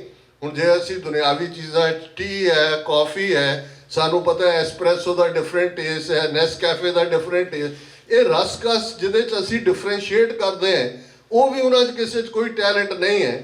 ਇੱਕ ਨਾ ਸਿੱਧ ਨਾ ਬੁੱਧ ਨਾ ਅਕਲ ਸਰ। ਸਿੱਧ ਸਪਿਰਿਚੁਅਲ ਤੁਹਾਡੀਆਂ ਪ੍ਰਾਪਤੀਆਂ ਨੇ, ਬੁੱਧ ਤੁਹਾਡਾ ਫਾਈਨ ਇੰਟੈਲੈਕਟ ਹੈ, ਤਿੱਥੈ ਘੜੀਐ ਸੁਰਤ ਮਤ ਮਨ ਬੁੱਧ ਤੁਹਾਡਾ ਇਨਰ ਵਜੂਦ ਹੈ। ਉਸ ਦੀਆਂ ਹੀ 4 ਫਾਰਮਸ ਨੇ। ਤੁਸੀਂ ਸੁਰਤ ਸਭ ਤੋਂ ਫਾਈਨੈਸਟ ਹੈ, ਜਿਹੜਾ ਤੁਹਾਡਾ ਦੁਨੀਆ ਤੋਂ ਬਿਯੋਂਡ ਲੈ ਜਾਂਦਾ ਹੈ। ਮਤ ਹੈ, ਮਨ ਹੈ, ਬੁੱਧ ਹੈ, ਜਿਹੜਾ ਠੀਕ ਤੇ ਗਲਤ ਦੀ ਤੁਹਾਨੂੰ ਪਰਖ ਸਿਖਾਉਂਦਾ ਹੈ। ਸੋ ਨਾ ਉਹਨਾਂ 'ਚ ਸਿੱਧ ਹੈ, ਨਾ ਬੁੱਧ ਹੈ, ਨਾ ਅਕਲ ਸਰ, ਅੱਖਰ ਕਾ ਪਿਓ ਨਾ ਲਹੰਤ। ਜਦੋਂ ਅਸੀਂ ਨੌਲੇਜ ਦੀ ਗੱਲ ਕਰਦੇ ਹਾਂ, ਲਿਟਰੇਚਰ ਦੀ ਗੱਲ ਕਰਦੇ ਹਾਂ, ਈਵਨ ਪੋਲੀਟੀਕਲ ਸਟੇਟਮੈਂਟਸ ਦੀ ਗੱਲ ਕਰਦੇ ਹਾਂ, ਇੱਕ ਹੁੰਦਾ ਵਟ ਇਜ਼ ਸੈਡ, ਇੱਕ ਹੁੰਦਾ what is not said, what is beyond saying. ਇਹ ਸਾਰੀਆਂ ਜਿਹੜੇ ਲੋਕ ਅੱਜ ਐਕਸਪਰਟ ਨੇ, ਤੁਹਾਡਾ ਸਾਈਕੋ ਐਨਾਲਿਸਿਸ ਕਰਦੇ ਨੇ, ਕਿਸੇ ਸਟੇਟਮੈਂਟ ਕਿਸੇ ਪੋਲੀਟੀਕਲ ਲੀਡਰ ਦੀ ਆਈ, ਉਸ ਦਾ ਐਨਾਲਿਸਿਸ ਹੁੰਦਾ ਹੈ ਵੀ ਇਹ ਨਹੀਂ ਹੈ ਵੀ ਕਿਹਾ ਕੀ ਹੈ ਕੀ ਨਹੀਂ ਕਿਹਾ। ਇਹਨੂੰ ਗੁਰੂ ਸਾਹਿਬ ਨੇ ਕਿਹਾ ਅੱਖਰ ਕਾ ਪਿਓ ਨਾ ਲਹੰਤ। ਮਹਿਜ਼ ਅੱਖਰ ਗਿਣਤੀ 2 ਤੇ 2 4 ਵਾਲੀ ਨਹੀਂ ਹੈ। ਨਾਨਕ ਤੇ ਨਰ ਅਸਲ ਖਰ। ਗੁਰੂ ਸਾਹਿਬ ਨੇ ਕਿਹਾ ਵੀ ਅਸਲੀ ਖੋਤੇ ਉਹ ਨੇ ਕਿ ਇਹਨਾਂ 'ਚ ਕੋਈ ਇਹ ਟੈਲੈਂਟ ਨਹੀਂ ਹੈ, ਪਰ ਵਿਣ ਗੁਣ ਗਰਭ ਕਰਨ। ਇਹਨਾਂ 'ਚੋਂ ਕਿਸੇ ਟੈਲੈਂਟ ਦੇ ਨਾ ਹੋਣ ਦੇ ਬਾਵਜੂਦ ਵੀ ਉਹ ਪ੍ਰਾਈਡ ਦੇ ਵਿੱਚ ਨੇ, ਉਹ ਹੰਕਾਰ ਦੇ ਵਿੱਚ ਨੇ, ਉਹ ਮਨੁੱਖਾ ਜੀਵਨ ਨੂੰ ਇਹੀ ਸਮਝਦੇ ਨੇ ਕਿ ਜੀ ਖਾਣ ਪੀਣ ਇਹੀ ਦੁਨੀਆ, ਇਹ ਜੱਗ ਮਿੱਠਾ ਅਗਲਾ ਕਿਨ ਡਿੱਠਾ, ਇਸ ਦੁਨੀਆ ਦੇ ਵਿੱਚ ਰਹਿੰਦੇ ਨੇ। ਹੁਣ ਸਿੱਖ ਫਲਸਫੇ ਨੇ ਇਸ ਸਾਰੇ 'ਚੋਂ ਕੱਢ ਕੇ ਪ੍ਰੈਕਟੀਕਲ ਉਸ ਫਾਰਮ ਆਫ ਲਾਈਫ 'ਚ ਲਿਆਂਦਾ ਜਿੱਥੇ ਹੱਸਣਦਿਆਂ, ਖੇਲਣਦਿਆਂ, ਪਹਿਨਣਦਿਆਂ, ਖਾਵਣਦਿਆਂ ਵਿੱਚੇ ਹੋਵੇ ਮੁਕਤ। ਦੁਨੀਆ ਤੋਂ ਦੌੜ ਕੇ ਨਹੀਂ, ਮਰਨ ਤੋਂ ਬਾਅਦ ਦਾ ਪ੍ਰੋਮਿਸ ਵੀ ਨਹੀਂ। Sikhi practical life, day to day life. ਅਸੀਂ ਪਹਿਲਾਂ ਕੀ ਸੀ ਸਤਿਗੁਰੂ ਜਾਣਦੇ ਨੇ, ਅਸੀਂ ਇਸ ਡਿਬੇਟ 'ਚ ਨਹੀਂ ਜਾਣਾ, ਰਾਈਟ ਜਾਂ ਰੋਂਗ ਨਹੀਂ ਹੈ। ਮਰਨ ਤੋਂ ਬਾਅਦ ਕੀ ਹੁੰਦਾ ਹੈ? ਦੋਜ਼ਖ ਹੈ, ਜਹੰਨਮ ਹੈ, ਬਹਿਸ਼ਤ ਹੈ, ਸਵਰਗ ਹੈ, ਨਰਕ ਹੈ, ਸੱਚਖੰਡ ਹੈ। ਇਹਦੇ 'ਚ ਵੀ ਅਸੀਂ ਡਿਬੇਟ 'ਚ, ਇਹ ਵੀ ਅਕਾਲ ਪੁਰਖ ਦਾ ਕੰਮ ਹੈ। ਸਾਡੇ ਲਈ ਜਿਹੜੀ ਕਰਮ ਭੂਮੀ ਹੈ, ਸਾਡੇ ਲਈ ਜਿਹੜੀ ਬੈਟਲ ਗਰਾਊਂਡ ਹੈ, ਉਹ ਪ੍ਰੈਕਟੀਕਲ ਇਹ ਜ਼ਿੰਦਗੀ ਹੈ, ਇਹ ਲਾਈਫ ਹੈ, ਇਹਦਾ ਇੱਕ ਇੱਕ ਪਲ ਹੈ। ਸਾਡੇ ਸਾਹਮਣੇ ਆਸ਼ੇ ਨੇ, ਗ੍ਰਸਤ ਦੀਆਂ ਜ਼ਿੰਮੇਵਾਰੀਆਂ ਨੇ, ਪਰਿਵਾਰਕ ਜ਼ਿੰਮੇਵਾਰੀਆਂ ਨੇ, ਸਮਾਜਿਕ ਜ਼ਿੰਮੇਵਾਰੀਆਂ ਨੇ, ਆਰਥਿਕ ਜ਼ਿੰਮੇਵਾਰੀਆਂ ਨੇ, ਪਰ ਇਸ ਸਭ ਦੇ ਕਰਦਿਆਂ ਵੀ ਸਾਡਾ ਅਲਟੀਮੇਟ ਸਫ਼ਰ ਰੂਹਾਨੀਅਤ ਦਾ। ਔਰ ਇਹੀ ਅਲਟੀਮੇਟ ਟਰੂਥ ਹੈ, ਪਈ ਪ੍ਰਾਪਤ ਮਾਨੁਖ ਦੇ ਹੁਰੀਆ, ਗੋਬਿੰਦ ਮਿਲਣ ਕੀ ਇਹ ਤੇਰੀ ਬਰੀਆ, ਅਵਰ ਕਾਜ ਤੇਰਾ ਕਿਤੇ ਨਾ ਕਾਮ, ਮਿਲ ਸਾਧ ਸੰਗਤ ਭਜ ਕੇਵਲ ਨਾਮ। ਅਲਟੀਮੇਟ ਟਰੂਥ ਇਹ ਹੀ ਹੈ। ਔਰ ਇਹ ਕਿਤੇ ਭੱਜ ਕੇ ਦੌੜ ਕੇ, ਜਾਂ ਅੱਜ ਜਿਹੜਾ ਇੱਕ ਤਬਕਾ ਖੜਾ ਹੋ ਗਿਆ ਕਿ ਜੀ ਨਾਮ ਜਪੋ, ਬਾਣੀ ਪੜ੍ਹੋ, ਆਪੇ ਖਾਲਿਸਤਾਨ ਬਣ ਜਾਏਗਾ, ਤੁਹਾਨੂੰ ਹੋਰ ਕੁਛ ਕਰਨ ਦੀ ਲੋੜ ਹੀ ਨਹੀਂ ਹੈ। ਜਾਂ ਬਹੁਤ ਸਾਰੇ ਆਪਣੇ ਆਪ ਨੂੰ ਹੀ ਜਿਹੜਾ ਉਹ ਪਨਿਸ਼ ਕਰਦੇ ਨੇ ਕਹਿ ਕੇ ਕਿ ਜੀ ਇਹ ਅਸੀਂ ਇਸ ਲਈ ਸਾਨੂੰ ਮਾਰ ਪੈ ਰਹੀ ਹੈ ਜੀ, ਅਸੀਂ ਇਹ ਨਹੀਂ ਹੈ, ਅਸੀਂ ਉਹ ਨਹੀਂ ਹੈ। ਦੇਖੋ ਦੋਨੋਂ ਜ਼ਿੰਦਗੀ ਦੇ ਸ਼ੋਭੇ, ਜਿਸ ਨੂੰ ਗੁਰਬਾਣੀ ਦੇ ਵਿੱਚ ਜਦੋਂ ਅਸੀਂ ਸ਼ੁਰੂਆਤ ਦੇਖਦੇ ਹਾਂ ਤਾਂ ਸ਼ਬਦ ਰਾਜ ਯੋਗ ਦੀ ਗੱਲ ਹੈ। ਫਿਰ ਅਸੀਂ ਮੀਰੀ ਪੀਰੀ ਦੇ ਕਾਨਸੈਪਟ, ਲਫ਼ਜ਼ਾਂ ਦੇ ਮਾਨੇ ਉਹੀ ਨੇ, ਲਫ਼ਜ਼ ਬਦਲੇ ਨੇ। ਜਾਂ ਭਗਤੀ ਸ਼ਕਤੀ, ਮੀਰੀ ਪੀਰੀ, 10ਵੇਂ ਪਾਤਸ਼ਾਹ ਤੱਕ ਪਹੁੰਚਦੇ ਹਾਂ ਅਸੀਂ ਟਰਮੀਨੋਲੋਜੀ ਸੰਤ ਸਿਪਾਹੀ ਦੀ ਇਸਤੇਮਾਲ ਕਰਦੇ। ਔਰ ਮੈਨੂੰ ਯਾਦ ਹੈ ਡਾਕਟਰ ਸਿੰਥੀਆ ਵੱਡੇ ਸਕਾਲਰ ਸੀ, ਅਸਿਸਟੈਂਟ ਪ੍ਰੋਫੈਸਰ ਐਂਥਰੋਪੋਲੋਜੀ ਦੇ ਯੂਨੀਵਰਸਿਟੀ ਆਫ ਮੇਨ 'ਚ। 1993 ਦੇ ਵਿੱਚ ਉਹਨਾਂ ਨਾਲ ਮੇਰੀ ਪਹਿਲੀ ਮੁਲਾਕਾਤ ਬਰਕਲੀ ਯੂਨੀਵਰਸਿਟੀ 'ਚ ਹੋਈ, ਇੱਕ ਸੈਮੀਨਾਰ ਦੇ ਉੱਤੇ ਉਹ ਵੀ ਆਏ ਹੋਏ ਸੀ। ਤੇ ਮੈਂ ਉਹਨਾਂ ਨੂੰ ਦੱਸਿਆ ਪੰਜਾਬ 'ਚ 93 ਦਾ ਪੀਰੀਅਡ ਉਹ ਸੀ, ਸਭ ਤੋਂ ਜ਼ਿਆਦਾ ਜੈਨੋਸਾਈਡ ਹੋ ਰਿਹਾ ਸੀ 92 ਤੋਂ 94 95 ਤੱਕ। ਇੱਕ ਅੰਦਾਜ਼ੇ ਮੁਤਾਬਕ ਜਿਹੜਾ ਕੋਰਟ ਜਸਟਿਸ ਅਜੀਤ ਸਿੰਘ ਬੈਂਸ ਨੇ ਕੀਤਾ, ਜਿਹੜੇ ਫਾਦਰ ਸੀ Punjab human rights organisation movement ਦੇ, 50,000 ਤੋਂ ਜ਼ਿਆਦਾ ਸਿੱਖ ਨੌਜਵਾਨ ਜਿਹੜੇ ਨੇ ਉਹ ਮਾਰੇ ਗਏ। ਉਹਨਾਂ 'ਚੋਂ ਹੀ ਬਹੁਤੀਆਂ ਅਣਪਛਾਤੀਆਂ ਲਾਸ਼ਾਂ ਦੀ ਕਹਾਣੀ ਜਿਸ ਨੂੰ ਸਰਦਾਰ ਜਸਵੰਤ ਸਿੰਘ ਖਾਲੜਾ ਨੇ ਦੁਨੀਆ ਦੇ ਸਾਹਮਣੇ ਲਿਆਂਦਾ, ਜਿਨ੍ਹਾਂ ਦਾ ਸ਼ਹੀਦੀ ਦਿਨ 6 ਸਤੰਬਰ ਵੀ ਆ ਰਿਹਾ। ਤੇ ਉਹਨਾਂ ਦਾ ਕਹਿਣਾ ਸੀ ਕਿ 50,000 ਤੋਂ ਜ਼ਿਆਦਾ ਨੌਜਵਾਨ ਜਿਹੜੇ ਨੇ ਇਸ ਪੀਰੀਅਡ 'ਚ ਮਾਰੇ ਗਏ। ਤੇ ਮੈਂ ਡਾਕਟਰ ਸਿੰਥੀਆ ਨੂੰ ਐਕਸਪਲੇਨ ਕੀਤਾ ਵੀ ਸਾਡੇ ਨਾਲ ਆਹ ਹੋ ਰਿਹਾ, ਤੁਸੀਂ ਸਕਾਲਰਲੀ ਦੁਨੀਆ ਦੇ ਵਿੱਚ ਸਾਡਾ ਕੋਈ ਜ਼ਿਕਰ ਨਹੀਂ ਹੈ ਸਾਡੇ ਸੰਘਰਸ਼ ਦਾ ਜਾਂ ਵਰਸਟ ਟਾਈਪ ਜੈਨੋਸਾਈਡ। ਤੇ ਜਦੋਂ ਮੈਂ ਉਹਨਾਂ ਨੂੰ ਐਕਸਪਲੇਨ ਕਰਨਾ ਸ਼ੁਰੂ ਕੀਤਾ ਹੈ ਕਿ ਵੀ ਸਿੱਖੀ ਸਾਡੀ ਸੰਤ ਸਿਪਾਹੀ ਦਾ ਕਾਨਸੈਪਟ ਹੈ, ਤੇ ਉਹ ਮੈਨੂੰ ਕਹਿੰਦੇ in simple words tell me what is saint ਸ਼ੋਦਰਿਤ। ਤੇ ਮੈਂ ਕਿਹਾ ਜੀ ਇਹ ਹੈ ਕਿ ਸਿੱਖ should have the wisdom of a saint and the courage of a soldier, ਕਿ ਸਿੱਖ ਦੇ ਵਿੱਚ ਉਸ ਸੰਤ ਵਾਲੇ ਸਾਰੇ ਗੁਣ, ਜਿਹੜੀ ਵਿਜ਼ਡਮ, ਜਿਹੜੀ ਲੋਕ ਕੱਲੇ ਕਦੇ ਕੋਈ ਰਿਸ਼ੀਆਂ ਮੁਨੀਆਂ ਨਾਲ ਜੋੜਦਾ, ਕੋਈ ਵਾਂਡਰਿੰਗ ਫਰਾਇਰਸ ਨਾਲ ਜੋੜਦਾ, ਕੋਈ ਸੇਂਟਹੁੱਡ ਨਾਲ ਜੋੜਦਾ, ਇੱਥੇ ਕੱਲਾ ਕੱਲਾ ਜਿਹੜਾ ਕਿਰਤਿਕ ਸਿੱਖ ਹੈ, ਲੰਗਰ में जो टोए जल देख जो वर्ताए जब ही तभी तो वो सिख सतगुरु को प्यारा है। लंगर जल ਢੋਣ ਵਾਲਾ, ਦੇਗ ਵਰਤਾਉਣ ਵਾਲਾ, ਸੇਵਾ ਕਰਨ ਵਾਲਾ, ਉਹ ਵੀ ਸੰਤ ਹੈ। ਕੰਪਲੀਟ ਵਿਜ਼ਡਮ ਹੈ ਉਹਦੇ ਕੋਲ, ਉਹਨੇ ਸਾਰੇ ਅਗਿਆਨ ਨੂੰ ਕੱਟ ਦਿੱਤਾ ਹੈ। ਤੇ ਉਹਦੇ 'ਚ ਇੱਕ ਫੌਜੀ ਵਾਲਾ ਹੌਸਲਾ ਹੈ, ਉਹ ਜ਼ਿੰਦਗੀ ਦੇ ਪਿੜ ਤੋਂ ਵੀ ਭਗੌੜਾ ਨਹੀਂ ਹੁੰਦਾ, ਉਹ ਜੰਗ ਦੇ ਮੈਦਾਨ 'ਚ ਵੀ ਪੁਰਜ਼ਾ ਕੱਟ ਮਰੇ ਦਾ ਜਿਹੜਾ ਉਸ ਦੇ ਉੱਤੇ ਅਮਲ ਦਰਾਮਦ ਕਰਦਾ ਹੈ। ਔਰ ਗ੍ਰਸਤੀ ਜੀਵਨ, ਜਿੰਨੇ ਅਸੀਂ 18ਵੀਂ ਸਦੀ ਦੇ ਯੋਧਿਆਂ ਦੀ ਗੱਲ ਅੱਜ ਦੇ ਪੀਰੀਅਡ 'ਚ ਵੀ ਬਹੁਤ ਵਾਰ ਸਾਡਾ ਇਤਿਹਾਸ, ਕਿਉਂਕਿ ਸਾਡਾ ਕਿਉਂ ਇਨਸਾਨੀਅਤ ਦੇ ਵਿੱਚ ਵੀ ਇੱਕ ਮੇਲ ਡੋਮੀਨੈਂਸ ਹੈ, ਕਿਤੇ ਨਾ ਕਿਤੇ ਮੇਲ ਸ਼ਾਵਨਿਜ਼ਮ ਵੀ ਹੈ। ਇਸ ਲਈ ਅਸੀਂ ਜਿਹੜਾ ਸਿੰਘਣੀਆਂ ਦਾ ਕਿਰਦਾਰ ਹੈ, ਜਾਂ ਘਰਾਂ ਦੇ ਵਿੱਚ ਜਿਹੜਾ ਮਾਵਾਂ ਬੱਚੀਆਂ ਜਿਸ ਸਾਰੇ 'ਚੋਂ ਗੁਜ਼ਰਦੀਆਂ ਨੇ, ਉਹ ਜਦੋਂ ਇੱਕ ਯੋਧਾ ਇਸ ਫੀਲਡ ਦੇ ਵਿੱਚ ਉਤਰਦਾ ਹੈ, ਉਹਨਾਂ 'ਚ ਤਾਂ ਜਨੂਨ ਹੁੰਦਾ ਹੈ, ਪੈਸ਼ਨ ਹੁੰਦਾ ਹੈ, ਉਹਨਾਂ ਦੇ ਲਈ ਮੋਟੀਵੇਸ਼ਨ ਫੋਰਸ ਪੈਸ਼ਨ ਹੁੰਦਾ, ਜਿਹੜਾ ਉਹਨਾਂ ਨੂੰ ਕੋਈ ਰੁਕਾਵਟ ਨਹੀਂ ਹੁੰਦਾ। ਪਰ ਜਿਹੜਾ ਅਸਲ ਉਸ ਟੈਸਟ ਨੂੰ ਜਰਦੀਆਂ ਨੇ, ਉਹ ਬੀਬੀਆਂ ਨੇ ਸਾਡੀਆਂ, ਉਹ ਸਿੰਘਣੀਆਂ ਨੇ, ਉਹ ਮਾਵਾਂ ਨੇ, ਉਹ ਭੈਣਾਂ ਨੇ, ਉਹ ਬੱਚੀਆਂ ਨੇ, ਜਿਹੜੇ ਉਹ ਸਾਰੇ ਕ੍ਰਾਈਸਿਸ ਨੂੰ ਦੇਖਦੀਆਂ ਨੇ, ਪਰ ਫਿਰ ਵੀ ਉਹ ਨਾਲ ਤੁਰੀਆਂ ਤੁਹਾਡੇ ਉਵੇਂ ਜਿਹੜਾ ਮੋਢੇ ਨਾਲ ਮੋਢਾ ਜੋੜ ਕੇ ਨਾਲ ਖਲੋਂਦੀਆਂ ਨੇ। ਉਹ ਕਿੰਨਾ ਸਾਡੇ ਅਜੋਕੇ ਇਤਿਹਾਸ 'ਚ ਵੀ ਬੀਬੀ ਸਤਵੰਤ ਕੌਰ, ਬੀਬੀ ਸੁਰਿੰਦਰ ਕੌਰ, ਜਿਨ੍ਹਾਂ ਨੂੰ ਅਸੀਂ ਅਲੋਕਾਰ ਸੁਹਾਗਣ ਕਹਿੰਦੇ ਆ, ਭਾਈ ਸਤਵੰਤ ਸਿੰਘ ਹੋਰਾਂ ਦੀ ਮੰਗੇਤਰ, ਜੇ ਅਸੀਂ ਈਵਨ ਇੰਨੀਆਂ ਕਹਾਣੀਆਂ ਨੇ, ਜਦੋਂ ਸਾਡੇ ਕੋਲ ਗੁਰੂ ਨੇ ਸਾਨੂੰ ਮੁਲਕ ਬਖਸ਼ਿਆ, ਇਹ ਇੰਨਾ ਗਲੋਰੀਅਸ ਇਤਿਹਾਸ ਹੈ। ਜਿਹੜੀ ਹਕੂਮਤ ਸਾਨੂੰ ਕਾਲਾ ਦੌਰ ਕਹਿ ਕੇ ਭੁਲਾਉਣ ਲਈ ਕਹਿੰਦੀ ਹੈ, ਅਸਲ 'ਚ ਇਹ ਸਾਡਾ ਮੋਸਟ ਗਲੋਰੀਅਸ ਪੀਰੀਅਡ ਹੈ। ਜੋ ਕੁਝ 18ਵੀਂ ਸਦੀ 'ਚ 100 ਸਾਲ ਦੇ ਪੀਰੀਅਡ 'ਚ ਵਾਪਰਿਆ ਸੀ, ਅਸੀਂ ਇਹਨਾਂ 2-3 ਦਹਾਕਿਆਂ ਦੇ ਵਿੱਚ ਉਹ ਇਤਿਹਾਸ ਸਿਰਜਿਆ। ਸਾਨੂੰ ਸਦਾ ਫਖਰ ਹੋਣਾ ਚਾਹੀਦਾ ਹੈ ਆਪਣੇ ਬੇਅੰਤ ਸਿੰਘਾਂ, ਸਤਵੰਤ ਸਿੰਘਾਂ, ਆਪਣੇ ਜਿੰਦਿਆਂ, ਸੁੱਖਿਆਂ, ਦਿਲਾਵਰ ਸਿੰਘਾਂ, ਰਾਜੋ ਆਣਿਆਂ, ਹਵਾਰਿਆਂ ਦੇ ਉੱਤੇ, ਜਿਨ੍ਹਾਂ ਨੇ ਹੁਣ ਅਮਿਤ ਸ਼ਾਹ ਲੁਧਿਆਣੇ ਦੀ ਇੱਕ ਪਬਲਿਕ ਰੈਲੀ 'ਚ ਆਉਂਦਾ ਹੈ ਪਿਛਲੀਆਂ ਚੋਣਾਂ ਵੇਲੇ, ਕਹਿੰਦਾ ਮਾफ़ी कह रहे, मैंने को माफ़ कर दो, माफ़ कर दो। कैसे माफ़ कर दें, उन्होंने तो कभी माफ़ी मांगी नहीं है।